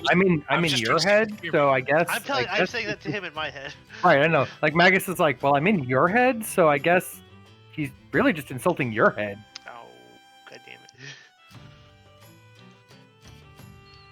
Man, this guy can't hear me. This is stupid. Talking out loud. Oh, Magus is like, I heard that. All right. Think back to Deck. That could have its advantages in case he goes crazy. So we're gonna need like more people on this ship, correct? I'm gonna talk to Deck and terrible with names. Rothamir? Rothamir. It just lifted my head. So we're gonna need like more crews, right? Might. I mean, we haven't really gone to look over the ship to see what all it has and what it doesn't have. That should be. But, you know, if our previous experiences have said anything, we have 2 of us who can fly a vessel and 2 of us who cannot. And from what I recall, having an extra person on board to help with the deckhand stuff might be useful. I want to cook. I don't want to cook, but I want to find a decent enough cook. I miss Ryback's cooking. You had to bring him up. Yeah. But failing that, you also arguably could talk Cendrail into joining up. That is true. He's a crazy wizard who could arguably pilot a ship because he's a spellcaster. I can cast Mage Hand. Am I a spellcaster? You're not. Okay. You don't actually cast Mage Hand. You have psychic powers that mimic Mage Hand. Alright. Okay, so we got Hal and I'll ask Magnus in my head. Magnus? Like, hey, do you know any other people that were here that might be... Any of my crew would have left with Shirok. Okay. So they're both good options if we want additional crew. Well, I want one more, I think. At least one would be helpful, but I don't know. What do you think, Deck? Deck is still sitting there thinking into Victor's head going, Magnus. Magnus. Yeah, he wasn't listening to a single thing you were saying. Deck. Do you think we need more help manning the ship? Yeah, I can take care of it all. I know how to fire things. I know how to look out for things. I can climb stuff. I can clean stuff. I'm not good at lifting. The Huh? deckhand. Yeah, I'm a good deckhand. The deckhand. That's what we should call the ship. Sounds like a bar. A good bar. Actually, yeah, it kind of does. Future plans. It's what Sorry. we'll do when we get them. It's what we do with part of the treasure. That's all. we name the bar puzzles. No. The Unsinkable 2. Yeah, I mean, I think as long as we can trust the people, I mean, I'm okay with bringing them on board. Therein lies that question. Trusting them. Mm-hmm. How do you trust someone?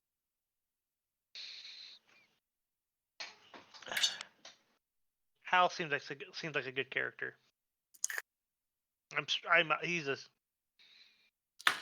I mean, I wasn't there for the entire conversation with him, Yeah. so I don't know what you guys talked about, unless you told me that he was in debt to somebody and he could potentially have a bad reputation. I'd say that, if we're discussing this, we'll definitely talk about the pros and cons of the two people that we can think of. And yeah, con with him is, he was in debt with the merchant princes, and not sure why. No, you know why. He had a run in sorry. smuggling something for them, and he had to dump his cargo, which put him in debt. So he dumped his cargo, so he was smuggling for the princes. But he said that his out of character here. He said that by selling the ship here, he's now out of debt. He's got a clean bill. That's right? correct. Yep. Okay.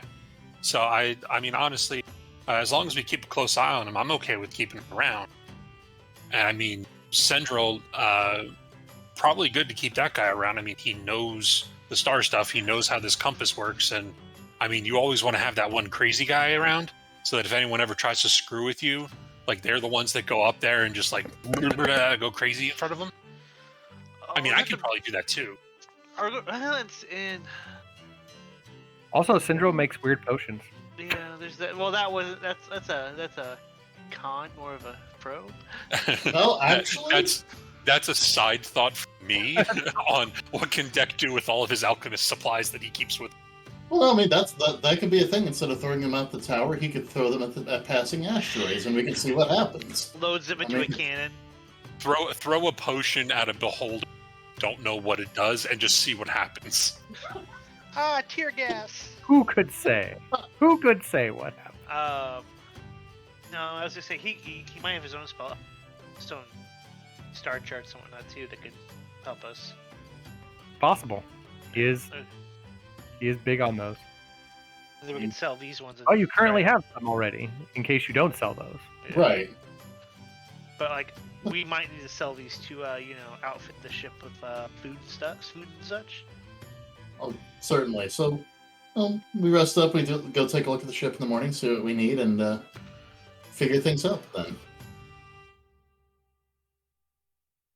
Also, is anything on that deed tell us what the name of the ship was? Because I did not ask Hal. The answer is no.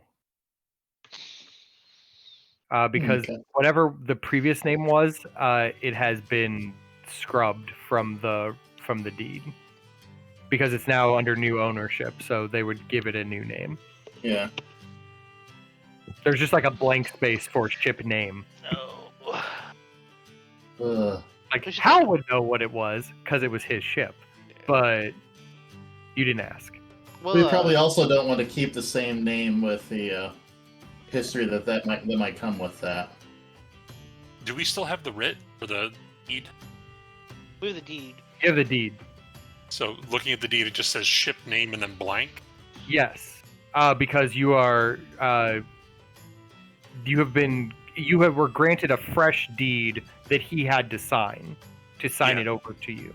So looking at the deck, would go, well, the name's right here. It's just line. Maybe that's just the name of the ship. Is just The void. blank. Deck blank. Blank deck. Blank deck. It's like a blank check, but deck. This continues. The deck of cards. Realize this is all I'm going to think about all week until we play again. We should definitely come up with a good name for this vessel. All right. Well, as you consider that, it becomes late.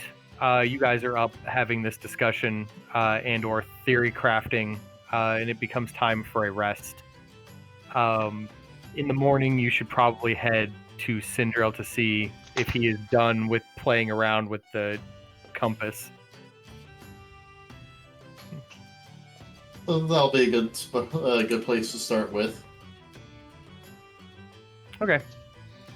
So in the morning, once you get settled, Savannah's gonna deal with she's gonna go check on whatever it was that the penguins wanted from you guys earlier, and then meet up with you guys at the ship when she's done. Gotcha. Because apparently the Adventurers Guild wanted something from you guys, so she's gonna go look. But you guys head over to Cendrail's Tower again, as one would expect. It is as you left it for the most part. It is all kinds of, ramshackle. There's more glass around outside. The door is of course open because Cendrail never shuts it apparently.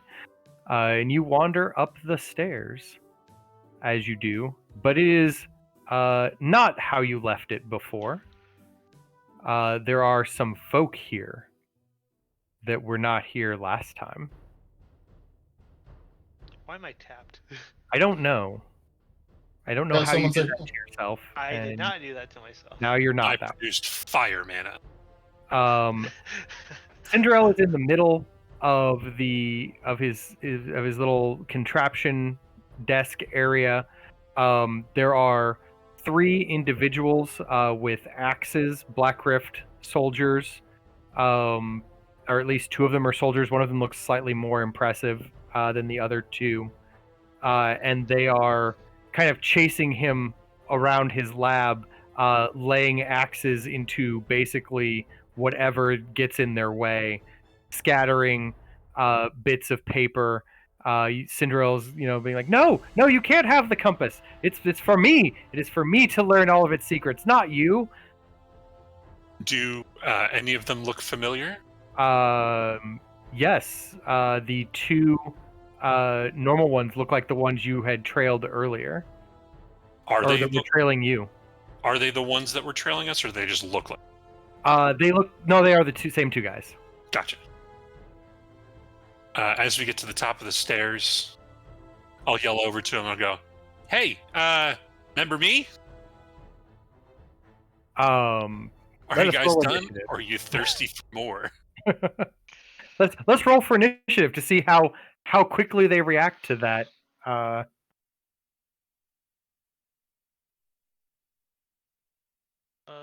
Cendrail needed an initiative too. There we go. All right. So you're like, hey, remember me? And one of them turns and goes, It's that rabbit! He took our axe the other day. Get him! Deck, it's your turn, because of course it is. There we go. So I'm going to run over here, like sort of hopping over the table that's around here. And I am going to hold my attack. I'm going to manifest the blade in my hand. I'm going to hold my attack until one of my allies is engaged with one of these other enemies. Okay. Seems good. And I will... Rothamir? Oh, I didn't like this guy standing here. I'm pretty sure he's going to start coming after us. So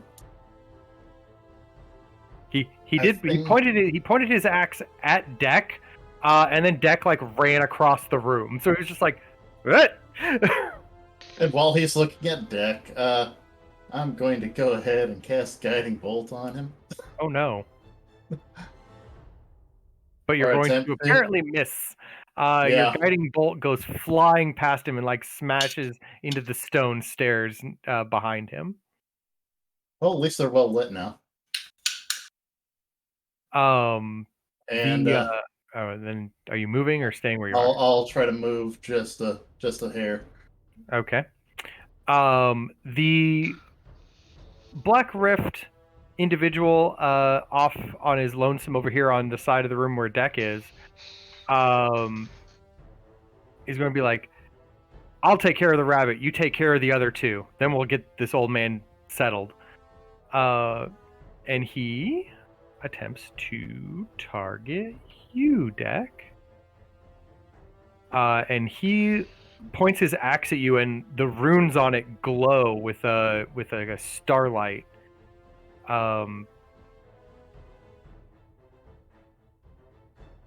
And you are struck for some damage.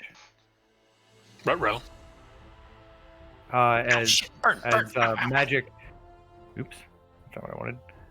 As magic kind of shoots out of the axe and slams into you.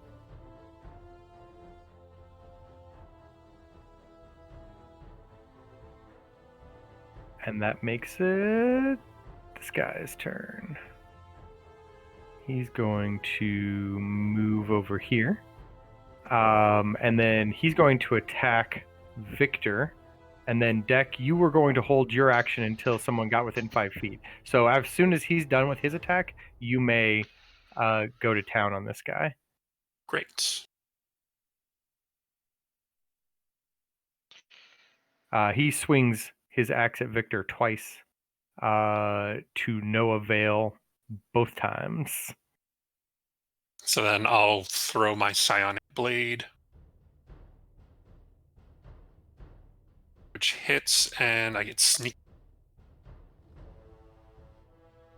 which does an additional 10 damage. Ow. He takes it and is unhappy. Okay. Victor, it is now your turn. I will. Is it alt? It is alt, okay. I will whip out my sword and hit.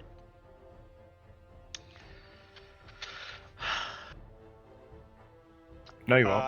Yeah, no, well, then we'll shove him. Yeah. Make a strength save. A second here. Oh, wait, that was a check. Good enough. Yeah, same deal. He does not seem affected. Jedi powers are faulty. Faltering. You got to do the shove first, then the Yeah. attack, so you get advantage on the attack. Yeah, I know. All right. So the other one is going to come over here to Cendrail. And he's going to be like, give me the compass, old man. And swing his axe wildly, smashing bits of the control panel, which causes the energy beams to arc angrily. Rothamir, you're standing under an energy beam.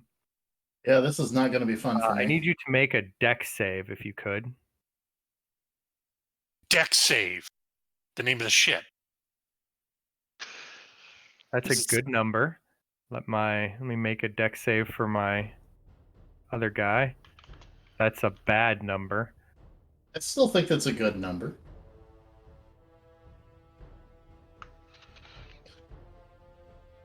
The energy arcs out and hits the guy with the glowing axe and like fries into him pretty bad.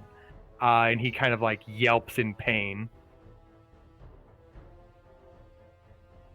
That happened.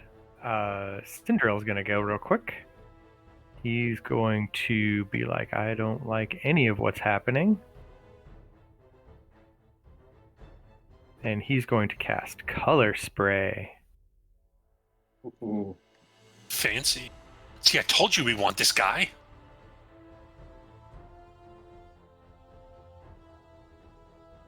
That guy's very blind. as colors go flying in all directions, that guy is very sad. He cannot see at all. And it's just very sad for him. But back to top of chain deck. Would I get advantage if I were to attack him since he's blind and can't duck it, or no? Yes. Okay. So then I'm going to go ahead and it's Alt click for. So I got to retarget. Not you. There you go. All right. So then advantage. A 16 hits. He does. And you can get sneak attack on top of it. A sneak attack. Sneak. Another 9. And then I'm going to whip my... He's dead. Oh, he is? All right. Then I'm going to... He went from being slightly injured to blind to dead. Oh, well, that's fun. Then I'm going to target Mr. Cyblade, or Mr. Glowy Axe with my offhand. You will get him. It also adds 3 to that. He goes down as well.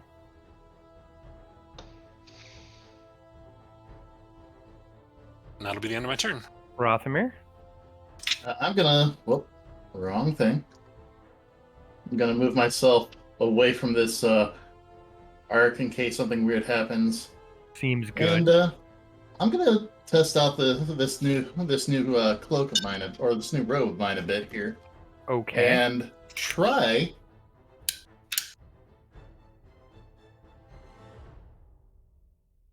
Okay. Try to do the magic missile. Try to pull a magic missile off on this guy. Okay. I do not seem to have the ability to do that spell here. Should.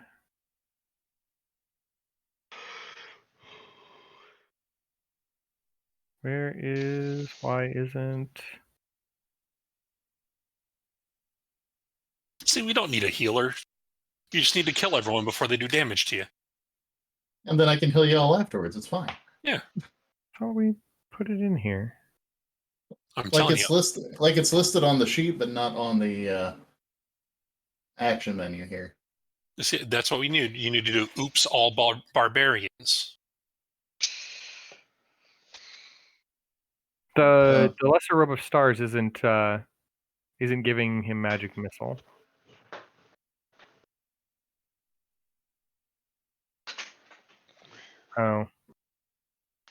Oh, we need to set you to attune to it. How do I do that?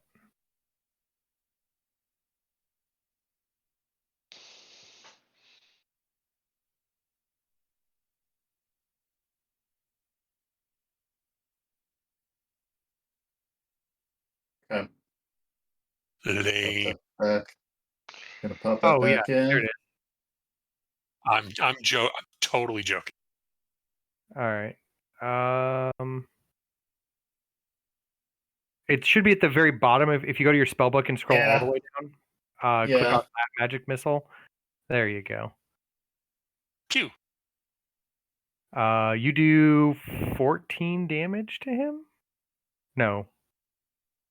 Yes, you do 14 damage to him.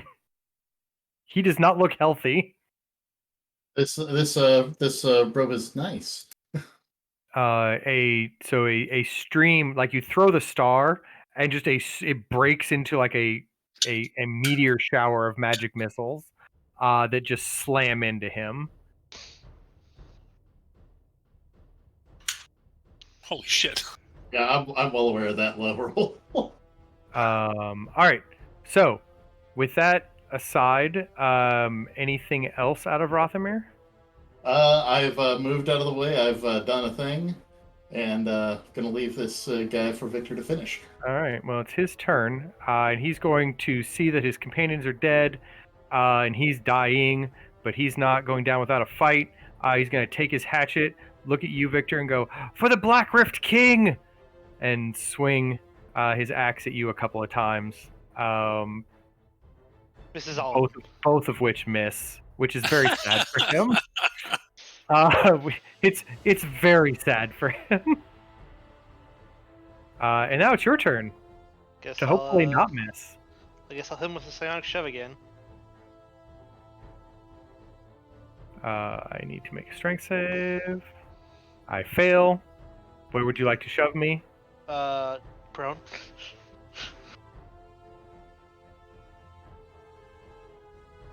Is it shift? I am now prone. Is it shift? Alt. Alt? I'm pressing Alt. Longsword. There we go. You were managed to roll kidding one me? twice. I don't know how you did it. But good job.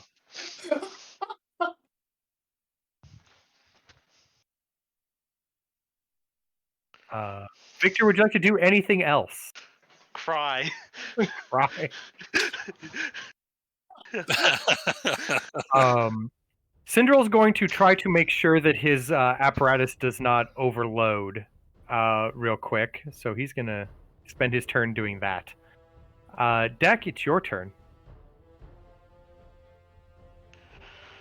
Do know that ranged attacks versus prone people have disadvantage. That's quite all right. Deck is going to run, slide underneath, pop up, blades in hand, shink straight down. All right. Hopefully, you will do better than Victor. Double natural ones. So I don't need to do the alt click, right? You should not need to. We will see if a second dice rolls. Didn't. It didn't. All right. Oh wait, no, there goes a dice. Oh, that was me clicking. Oh, that was you clicking again. Okay. So Deck, you murder that man. just for fun, sneak attack. He's extra dead. Did I kill all three? Yes, you are technically responsible for all 3 deaths. It was him, officer. That rabbit murdered all these people. It was the rabbit who murdered everybody. Pull out my human foot and just go, make like foam start to come out of my mouth. Go, I'll run over towards Cendrail. Go, hey, you okay? He's like, these brigands attacked. They tried to take the astral compass. They didn't get How it. do they even know it was here? Like the thing's okay, right? He's like, yes, I protected it with my life. I mean, technically not. Like, you're still alive. Right, which is why it's still in one piece. Gotcha. And it should Right? stay that way, right? Yes. Cool. Both of those things should remain true. Cool. And I'll walk over and start searching the body. They are they're unsurprisingly bereft of any particular trinketry or identifiable things other than their outfits and their axes. Not even money? Damn. It is as if they were a crew specifically designed for this kidnapping attempt and did not want to leave a lot of extracurricular things behind. The axe that the acolyte here is carrying, did it look similar to the ones that the soldiers have? Very similar. Okay. So like the runes that are carved into there don't look special just for this one? No, all the axes look slightly different. You're guessing it's a cultural thing, because you don't know that much about Black Rift in general. But yeah, they don't like the axe itself is not magical. Gotcha. If that's what you're asking. That's where I was getting. You're assuming that whatever power he did, he used from within himself. Cool. And I'll start going over and searching through the bottles again, see if there's any empty bottles and more liquids. There's a lot of broken bottles and a lot of like seepage of stuff kind of leaking out all over the floor and the tables. Gotcha. Well, Gonna- Cinderella goes, I'm glad you all arrived. They almost would have had me and taken the compass. We're glad you're safe. yeah. I'm also glad I am safe. At least for now. Yeah, I don't think we really want war. What is Black Cleavers? Black Rift. Black Rift, same thing. He's like, yes. Dirty people, these Black Rift soldiers. From a foul part of the galaxy. Are we out of combat, by the way? Oh, yes, sorry. I'm sitting here dragging my kid, and I'm like, oh, I've gone to And 95 combat. feet.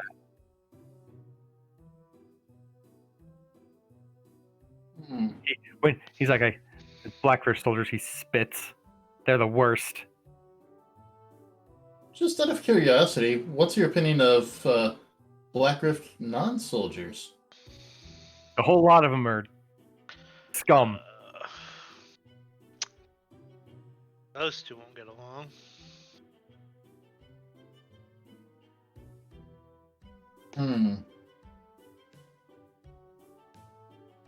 That is interesting. Let's say, have you ever heard of any of them going off to be smugglers and pirates of their own? I mean, probably. They're all a bunch of raiders. They'll do whatever they need for money. They don't have a home to call their own anymore. They've ruined it. How'd they ruin it? They fought a war with a power much greater than them. And that's why they're See hunting that? stars? He points out the window, and you can see that gouge in the night sky. And he's like, "Do you see that area, that rift of darkness? That used to be where they came from." That's where they get the name. That's such a cool thing. Why? What did they fight? An ancient civilization much stronger than them. And what happened to that ancient civilization? I assume they won, and then went on their merry way. Never Sounds to be like the Black Rift won. I don't know if you call that winning. I don't know if you can count losing all the stars in your homeland as winning. I mean, scorched earth policy. But all they are is a bunch of craven raiders now.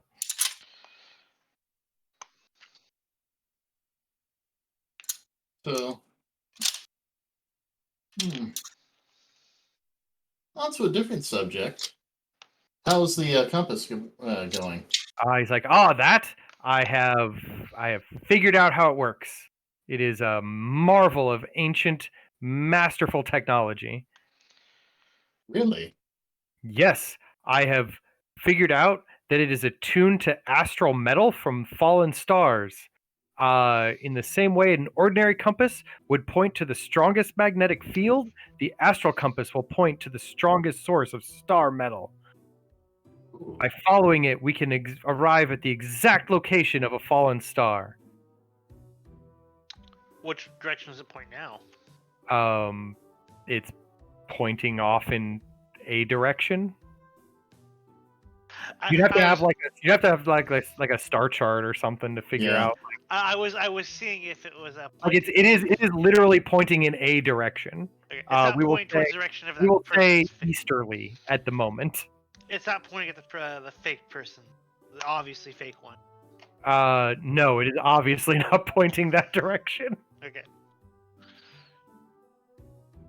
Well, gonna kind of look over at Victor and Deck, kind of like with a questioning look. Like, do we? Do we what? Like, I'm just kind of motion and towards Cendrail, since we now have a debate as to who might murder people. I am more purple towel. I'll activate my psionic talking thing. The two of them for 2 hours. I'll start talking to your head. I'm not getting. What are you saying? we want to try to get? Do we want to try to get him on the ship now, or do we want to go with try to get Hal? Because I don't think they're going to get along. Okay, let me check in with Victor. Hey, Victor, what do you think about getting him on the ship? I'm more preferable towards Hal. Okay, but like maybe if we talk to him and say like, hey, this guy's turned over a new leaf, maybe like the two of them can work together. I'm talking to both of you. I think we can more promise. We could do a better promising him more fake chaotic adventures, but there's a catch. And then that catch is he can't argue with Al. I don't want. Okay. I'll hop over the table here. That would be fun. Hey, Cendrail, so like we're gonna go out and try to find this star. Yes, You want to come with? I would love to come with. Okay, so like here's a catch potentially. So you know that guy who gave us that ship? No. Wasn't he the one that gave us the writ? He gave you the letter, but that letter came from the. He's the guy that previously owned the ship deck. What about him? Did you know him? No. So like he might be willing to like go with us as well to help out on the ship. Slight catch. He's part of Black Rift now. When you say that, Hal's eyes go wide and he spits on the floor. He's like, okay. I'm not traveling with any Black Rift scum. Okay, but like hear me out for a second. The guy knows the ship, knows the ins and the outs. He can help us, keep us alive. We can keep you two separated on the ship. Never have to talk. I'm not sharing a ship with a Black Rifter. All right. Well, that went over well. All right. Well, I guess. Goodbye. Well, I mean, I would rather have, and I'm saying this in your heads. I would rather have Cendrail with us. I mean, the guy knows how to operate this stuff, can cast some pretty cool magic things, and I think Victor and I can handle some of the hand-to-hand stuff. Plus, I mean, Cendrail, he could go in shifts with you and Sylvana. There is the one thing that still bothers me, and this might just be the past at the back of my mind. The last time someone other than Sylvana or I manned the helm, they had decided to try to murder our friends beforehand. Oh, right, Meekin. It all comes back to Meekin. That little dick. I don't know. I just don't get that feel from this guy. He seems like he's crazy, but not like I'm gonna murder you and take this ship off to sell to somebody else kind of crazy.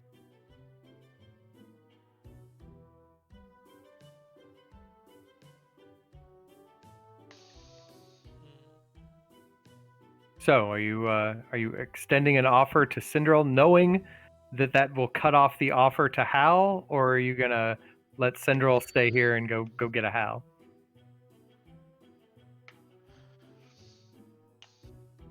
I mean, my vote is Cendrail. I'm on Hal. Rothamir, you get to be the tiebreaker. Yeah, I know.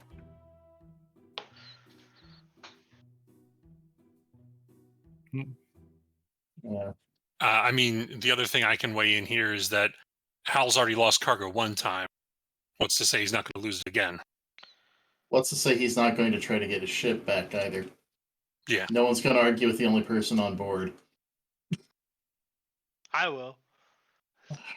No. The ghost in having your body will. Okay, I think I got to go with Deck on this one. Hal seems like a nice guy, but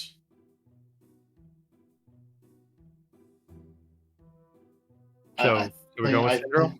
I think Cendrail will be more of a benefit for us in the long run, if for no other reason, just to help us decipher any clues to this star later on. All right. Also, he's already affiliated with the guild. That's a bonus. True. Hal is briefly affiliated with the Merchant Princes of Slew. And they're semi unhappy with him. So I mean, I think they're on more neutral grounds now that their money back. they got their money, but they probably won't trust him again. I don't like the Merchant Princess Lou either. Not to do why, but Anyway, while you guys are having this mental conversation, Cendrail is just kind of like tidying up and like looking at you guys as you just are like quietly staring at one another, back and forth, and he's like, "Gentlemen, just as a heads up, if they came here, I'm kind of worried that your ship may also be in danger. We should probably gather our things and go there as quickly as possible." that makes sense. Gather yours and come with as quickly as possible. I think you'd be much more helpful for us than the ship's former owner. He basically just grabs a bag and just like pulls it over a pile of papers and bottles, and then like lifts it up and snaps it shut and goes, "I'm good."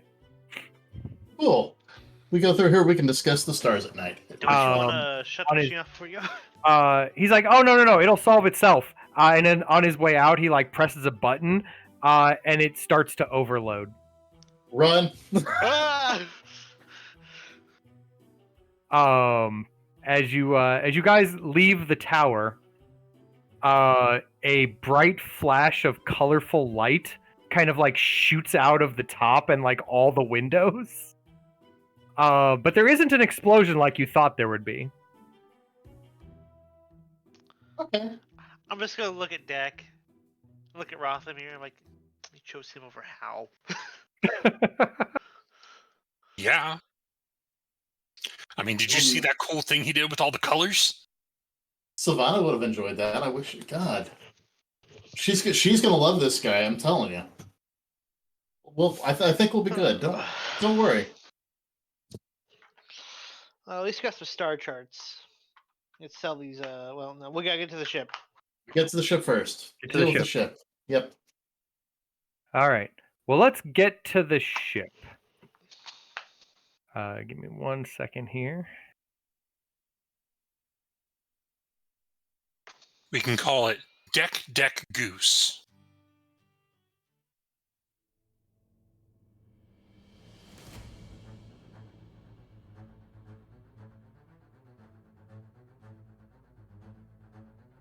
As you kind of make it to the ship, you are heading down the docks, Cendrail in tow, and there is a bit of a commotion on the docks at the moment. Your ship kind of sits proudly in the water, all of its lines waiting to be cast off so that you can take it off and go off from this area.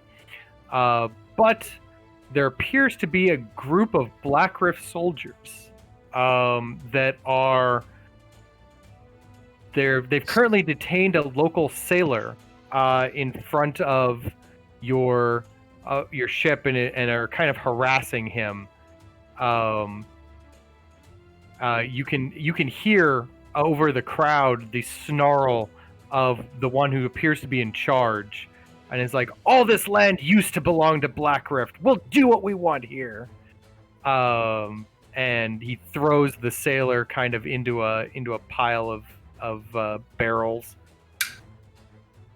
And they seem to be kind of looking around the crowd, potentially for you guys. Damn, Cendrail, I can see what you meant with this guy. And I'm going to say to the other two, and I'm going to go, hang on right here where you are. I'm going to go get a better vantage point. Wait, And Deck, I have a trick you want. How would you like to be thrown 30 feet in the air at them? I might be able to sneak up on them and maybe, take care of them real quick. Just give me like... Importantly, are any of you trying to be stealthy? They seem to be scanning the crowd, potentially for you guys. Yeah, I'll try to be stealthy. All right, I need 100%. stealth rolls from I- all of you. I expect Deck will do great. He 20. almost didn't do great, but then he did. I didn't.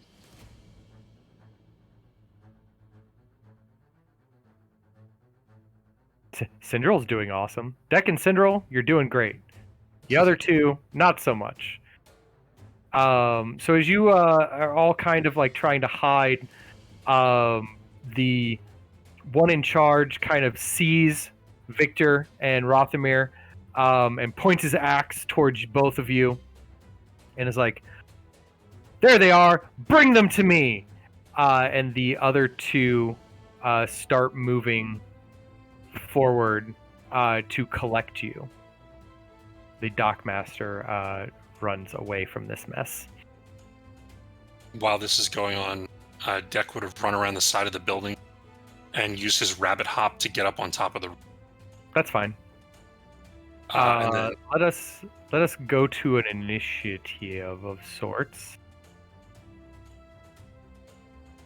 so that we know what order everyone is going in after Deck goes. 3 of them. Deck barely just goes better faster than me. So Deck, you have hopped up to the top. You see two of these Black Rift soldiers are moving down the dock toward. They've seen your friends, or at least two of your friends, and are attempting to acquire them for questioning. I'm pretty confident that they don't know that I'm up here, right? They do not seem to know that you're there. Right. I'm going to target this one. Okay. And I'm going to throw my first psionic blade at them at advantage. Because they don't see me. They do not see you, yes. So oops, this one. Boop. 19. You And do a bit of damage. since I had advantage, I get sneak attack. They're now fairly aware of you. So that's 7.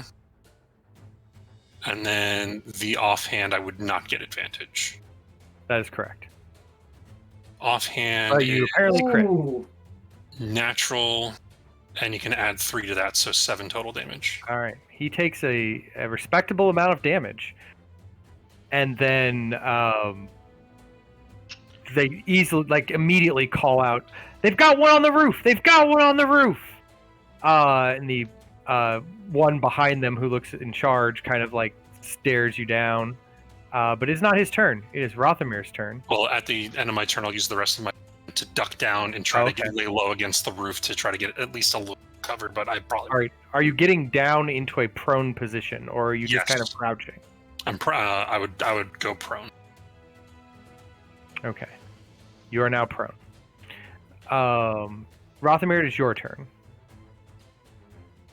Yeah, I think I shall move over here, help distract from Cendrail a little bit. Target him, and I don't really want to waste too much time on this.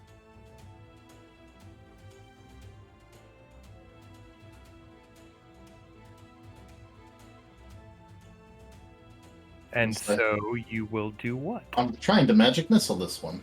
Oh. And me.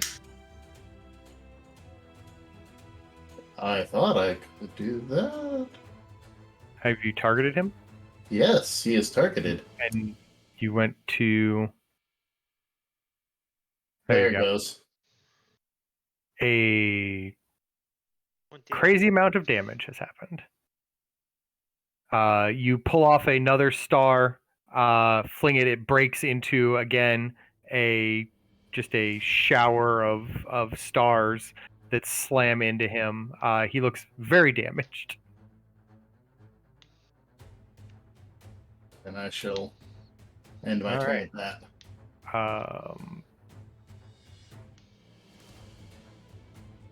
The Black Rift Acolyte is going to see that happen and go, well, I guess I can't deal with the rabbit. I've got bigger fish to fry. He points his axe at you. It lights up in the traditional way of his people. And you receive some damage. Yeah. From the light that shoots out of his axe at you. And then the soldier is going to go. And he's going to come down here and get a hold of Victor. Or at least attempt to. And swing with his axe a couple of times. But do terrible on at least one of them. And the second one, apparently. I will activate a force field.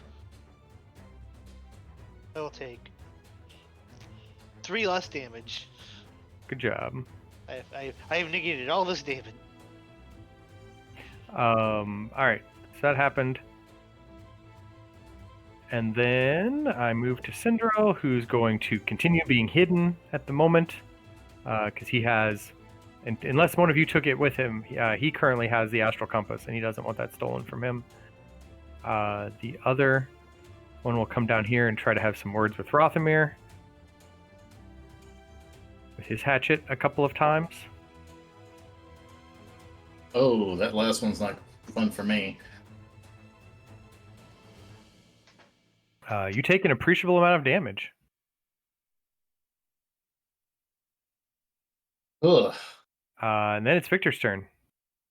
I will attempt to mind shove that one prone again. Okay. Make a save for him real quick. He will go prone. I will attack him. I will. Okay. Kind of pull his leg out from under him. Yeah. I mean, oh, that hits. He's still, well, he's down, but he's not out. I mean, if you shouldn't you roll the second one just to make sure it's not a crit? That's a good point. You could. Yeah. It's not. Alright, well, he's not. I should have deselected. It's fine. Wait, I'll get it. Hold on, just for pressurization, I will axe surge there. For simplicity's sake. Okay. In that case, he is out. He's both down and out. Back to the top of chain deck. Before you begin taking your turn, you're kind of crouched there on top of the roof. You notice something that your fellows do not. There is some people on the deck of your ship.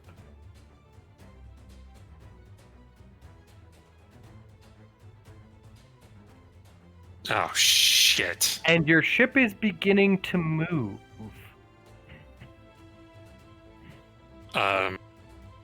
You'll both hear, shit, we got people on our ship. We got to get on there quick. I will take my action. So I'll spend half my movement to stand up. Okay. I'll target this guy to free up Rothamir. And I will make my... can you take me off prone? Yes. Just because I think it would make... There you go. Yeah, thanks. So the first attack... That's to hit. That will connect. And I get sneak attack on that. That may finish him off. We'll find out. Yep. He's down and out. All right. So that was my action. I'm going to hop down off... Well, hop down, I mean like I'm going to jump down off the... It's not that high up. It's like... These are like market stalls, so you're only jumping down like less than like 8 feet. I'm going to run past this guy using my bonus action to disengage. Okay. So that he can't hit me. And I'll end my turn there, about to run up and jump onto the deck. Okay. If I'm able to from these crates.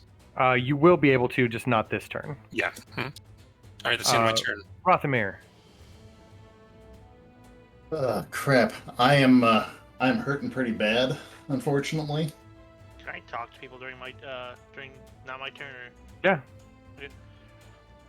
I was gonna tell Rothamir to get as close to the ship as you can. I will put you on there.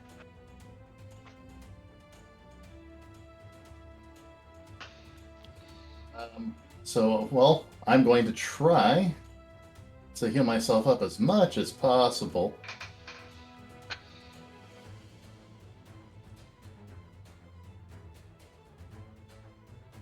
Oh, for God. So you healed That's yourself not for well. as minimum as possible. Right. What the heck? And this is about as close as I'm going to be able to get without being hit, isn't it? Or If you move here, that'd be perfect. I'll go here. All right. Okay. The Black Rift Acolyte seems as surprised as you that the ship is moving, but sees Deck run past him and fires off a magical bolt at him for an amount of damage. Was that a deck save? It Yes. was a Deck save. So I passed the deck save? No, your Deck save was a 9. Okay, so there's a feature. Oh, sorry, no, it's a psionic energy. As a It's a side bolstered knack. If you fail an ability check using a skill or tool with which you have a proficiency, never mind. It doesn't work. Does not work for saves. Hold on, there was one. Oh, lucky footwork. When you fail a dex saving throw, you can use your reaction to roll a d4 and add it to the save, potentially turning your failure into attempt success. to roll a d4 and I'll let you know if it worked. That was not going to be enough. Okay. If you got the 4, maybe, but the 2 wasn't going to do it. So you get slammed with some magic energy. Owie. And then Cendrail is going to be like, "Oh no, the ship!" And chase after because he doesn't want to get left behind, I guess. And then it's Victor's turn. For my action, I will, with my, as soon as I pull it up, telekinetic movement, I will move Rothamir 30 feet onto the ship. Probably right about here. Okay. Boop. And then I will, as soon as we figure out how to move, there we go. I will force shove him well. I gotta target him.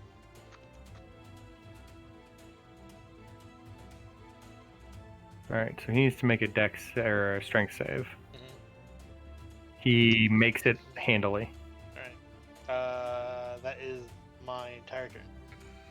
Okay. Deck, it is now your turn. I would run, jump up onto the ship, and land right about there. I can take care of this guy. Go get the ship. What is my distance here? Beautiful.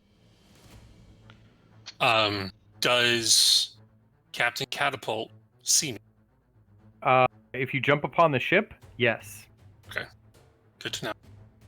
Then I will go ahead and target her. Him, but yes. Him. Sorry. And I will throw my psionic blade number 1. Nuts. That's a no-go. And then I will use Hold on. My bonus action. I guess I'm not around anything. An important note that Deck may not remember, but Rothamir, I need you to remember because you're a spelljammer. So make for me a quick intelligence check. When you see Deck like immediately attack Captain Catapult. Hey Rothamir, you know what makes spelljammer ships go? Oh, that was where I was planning on going. If 'Cause that someone's would be- not in the helm, the ship don't go nowhere. And that is the gentleman or person behind the captain, correct? That is 100% correct. No time to fuck up what the furbol's guarding. All right. Well, then I'll just use my offhand psionic blade. Oh, target is blocked by a wall. He's up on a upper deck. You can't reach him from where you're standing without moving. Gotcha. All right. Well, then bonus action, I will move. Where does the deck start? Is it that line in the middle? The what? I'm targeting Captain Catapult. Yes. And it says that there's a wall in the way. There's a giant ballista in the way. Oh, all right. Well, I will move over here, sort of standing almost right on the edge of the ship, and I'll end my turn there. Okay. Can I see the spelljammer from where I'm at? Oh yeah, he's very clearly there. Cool. I'm gonna move over here, but and since I've got to do it this way, yeah, this is definitely the way to do this.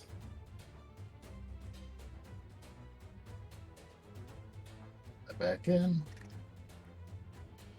and oh, yeah, because I do have the issue. So let's go. There you go. Here. No.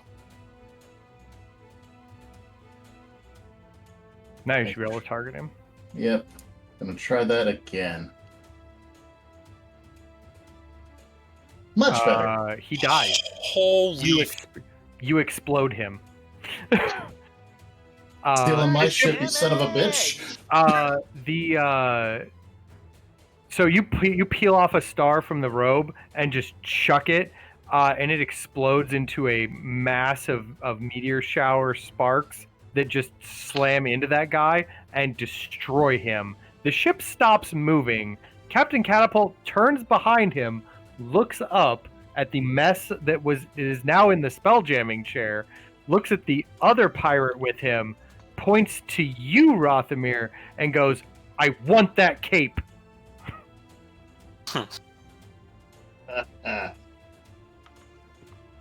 But the ship immediately stops moving.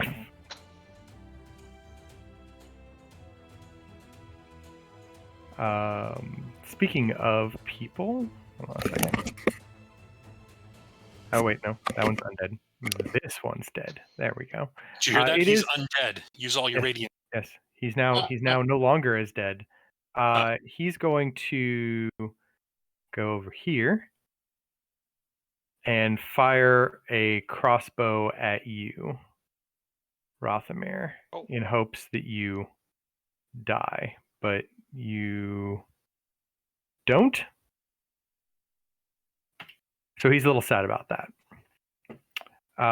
Then the Black Rift Acolyte is over here dealing with Victor.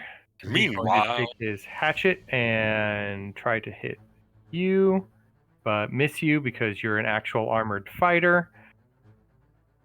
That makes him a little sad. Then Cendrail is going to disengage and run past him with the compass clutched to his chest, kind of like jumping over the boxes as he goes. Captain Catapult is going to go talk to a rabbit.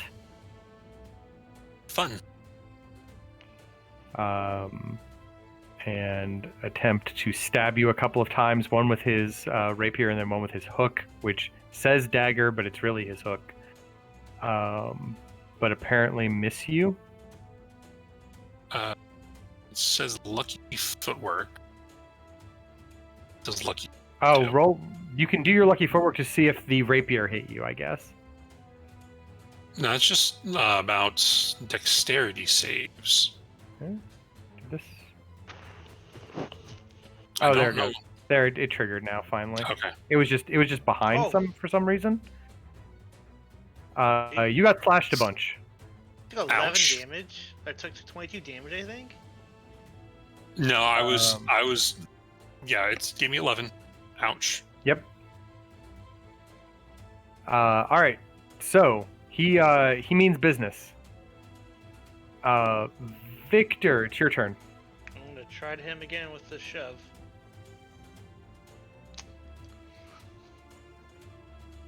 Let me make a save. Strength save. Go. Succeed. Whatever. It's fine. I'll swing at him. Oh. Stab. Aw.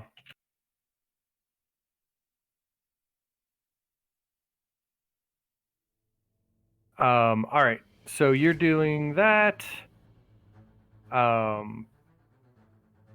Deck, it is your turn. Drinking a potion. Action, bonus action. Drinking a potion is an action, An action. unless you have some kind of ability that would make it less than that. I And can't. to my knowledge, you do not. Trying to figure out if it's smart to drink one of the potions that I just got. Yeah, honestly. All right, bonus action, disengage. Run over here. Action. I'm gonna drink the unknown purple potion. Okay. You drink that potion. All of your fur turns purple. Sweet. You are now a purple rabbit for an amount Awesome. of time. Awesome. I will end my turn. Is the first time in forever that you've been all one color. I don't know how Deck feels about that. Deck feels a little sad, mostly because now they don't have that black side of them to help with stealth. Right. But also looking at it, he goes, "Oh, Sylvana's gonna love this." Also, ow. Yeah, Rothmere, it is your turn. Yeah. Ooh. Nope, don't target me. Captain I'd say they are. Catapult's like, this ship is mine. I'm stealing it. Captain I tried to do Catapult- this. I tried to be nice. Captain Catapult has offended me greatly. You made my token purple. Yeah, you're purple now for a while. That's great. I love it. He's poisoned. I know it'll take time to recharge these, but it's worth it. Ooh. As I magic missile Oh. Captain Catapult. Ooh. Really? This is a lesser robe. Ah, well You didn't- then.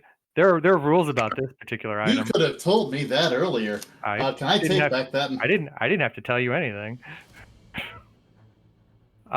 This is your first use of this item. No, I will take that back then. If I know these don't recharge. you The stars was on there. 6. I've used. Oh. he's used 3 of them. Yeah. Yeah. So I'm not go. I thought these recharged. They do not. So in that case, we're going to let's use a different spell. We'll try a guiding bolt on him.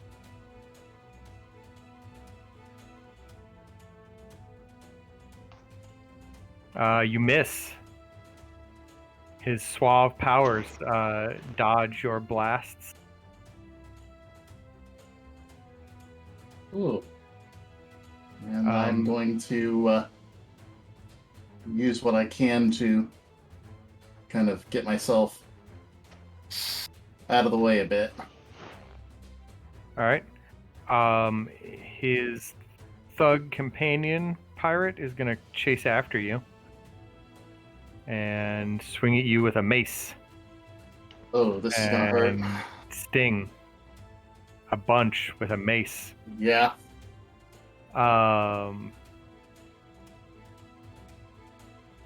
Next is the Acolyte, who's going to try to continue to kill Victor.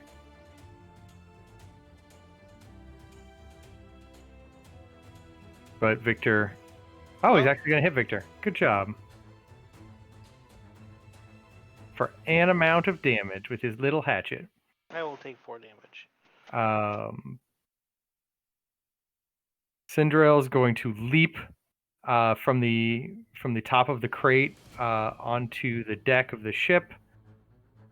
Just kind of scrabble over there and cast a spell.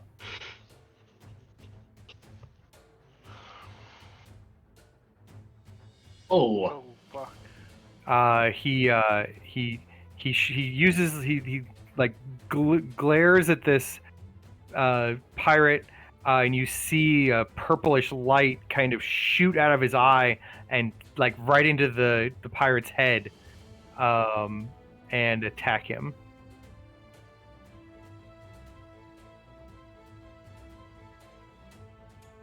But then it is Captain Catapult's turn.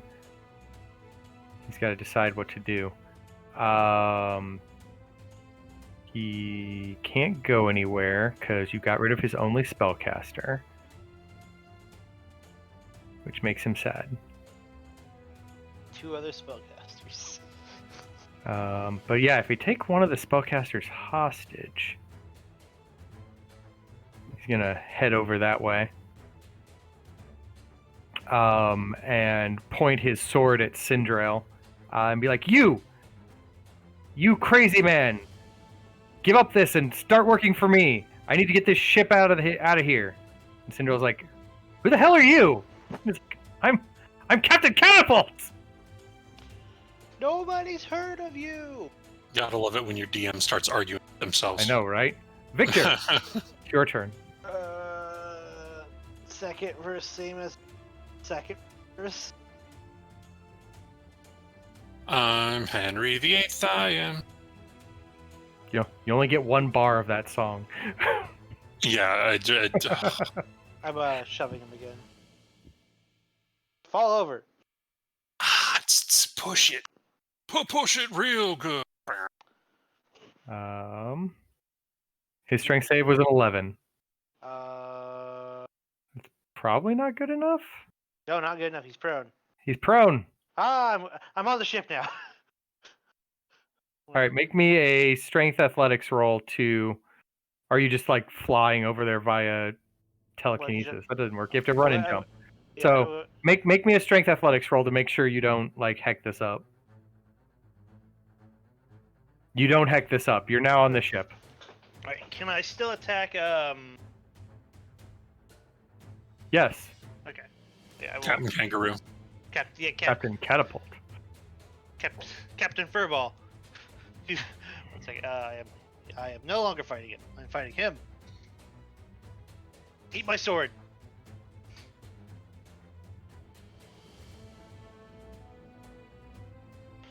He eats your sword a little bit. And I will hit him harder with a sonic strike. E6. 6. Take an extra. Take an extra 4 damage. Okay. You stab him and hit the side of him with your sonic strike. He takes it and goes, "Oh, a grievous wound!" and uses a reaction to shift this direction. And he, as he's stumbling around behind you, Victor, and you're kind of following him. He's like, "Snap! Crackle! I need an exit!"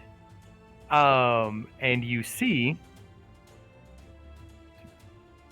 up on the upper bits of like one of the masts, these creatures, that you didn't notice before, and they are like giggling little smoke and fire monkeys, and they immediately cause a smoke explosion where he was, and then you hear a splash as he disappears.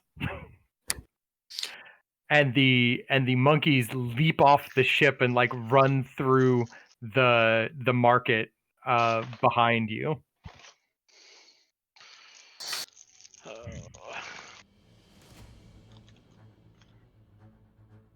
Bastard.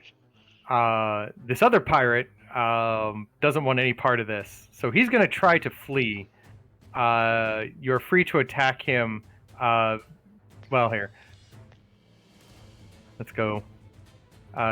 Deck, you get first dibs at this other pirate, if you wish. If you can get over there and do something. So we're talking this pirate, right? This guy right here? Yeah. Sure. He looks like he's about to like jump off the side of the boat. I go, not so fast. Ripperoonies. You do some damage. Plus 60. Yep. He's still standing. Let's see if he stands through this. So plus an additional. Yes. On top of that, He's still up. This freaking pain in my. Rothamir, you get to go. Yeah, we'll see if I can do something with him as he's trying to run away.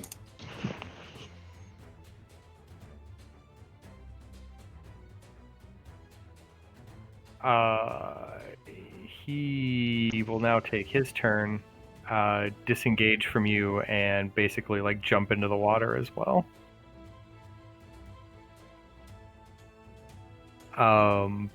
Behind you, you see the Black Rift soldier trying to get up, and he's like, "I'm not finished with you.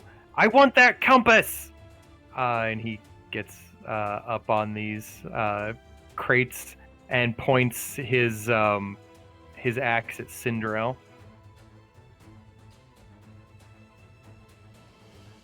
For potentially some damage.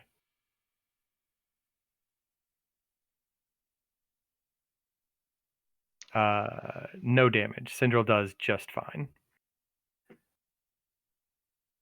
Alright. That takes us to Cendrail, who will return fire, but with a much better spell. And that guy dies. Okay.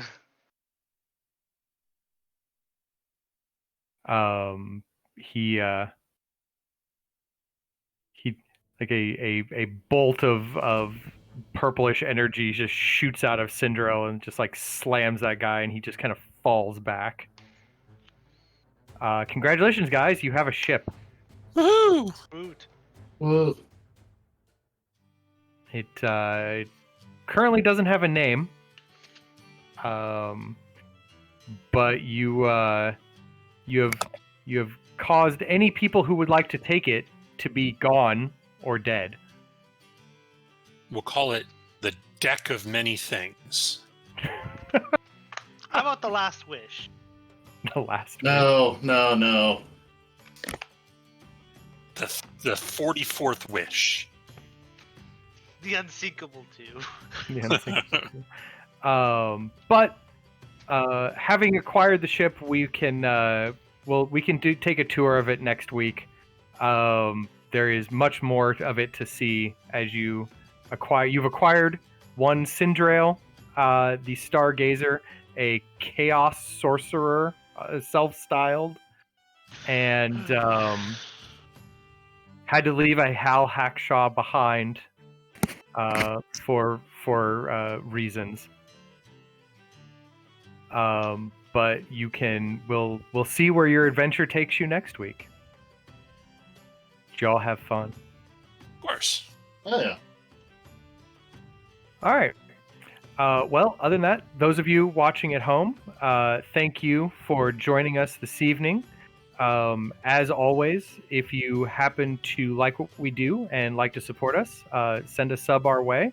If you are a Twitch Prime subscriber, congratulations, you have one of those for free that you could send our way if you haven't already used it. And otherwise, if you want to hang out with us in our Discord and chat about the game and some of our other projects, feel free to do that. Our link is over there in the chat. We also have a YouTube channel where this will get posted along with some of our other back games that you can go take a look at, as well as a Twitter, a TikTok, Instagram, Facebook, all those fun social things. But other than that, we have, let's see, this game just ended. We have, Tomb of Annihilation, or no, Descent to Avernus tomorrow? No, Tomb of Annihilation tomorrow. That's Tomb right. of I'll get this right Continuation. eventually. Yeah, Tomb of Continuations tomorrow, pending. They're still working on some things. And then Descent into Avernus next Monday, again, pending some scheduling conflicts, and then definitely this one next Tuesday. All right. But other than that, thank you for hanging out with us. And again, I hope you all had fun watching. And I don't know, keep looking at the stars. See y'all later. Bye.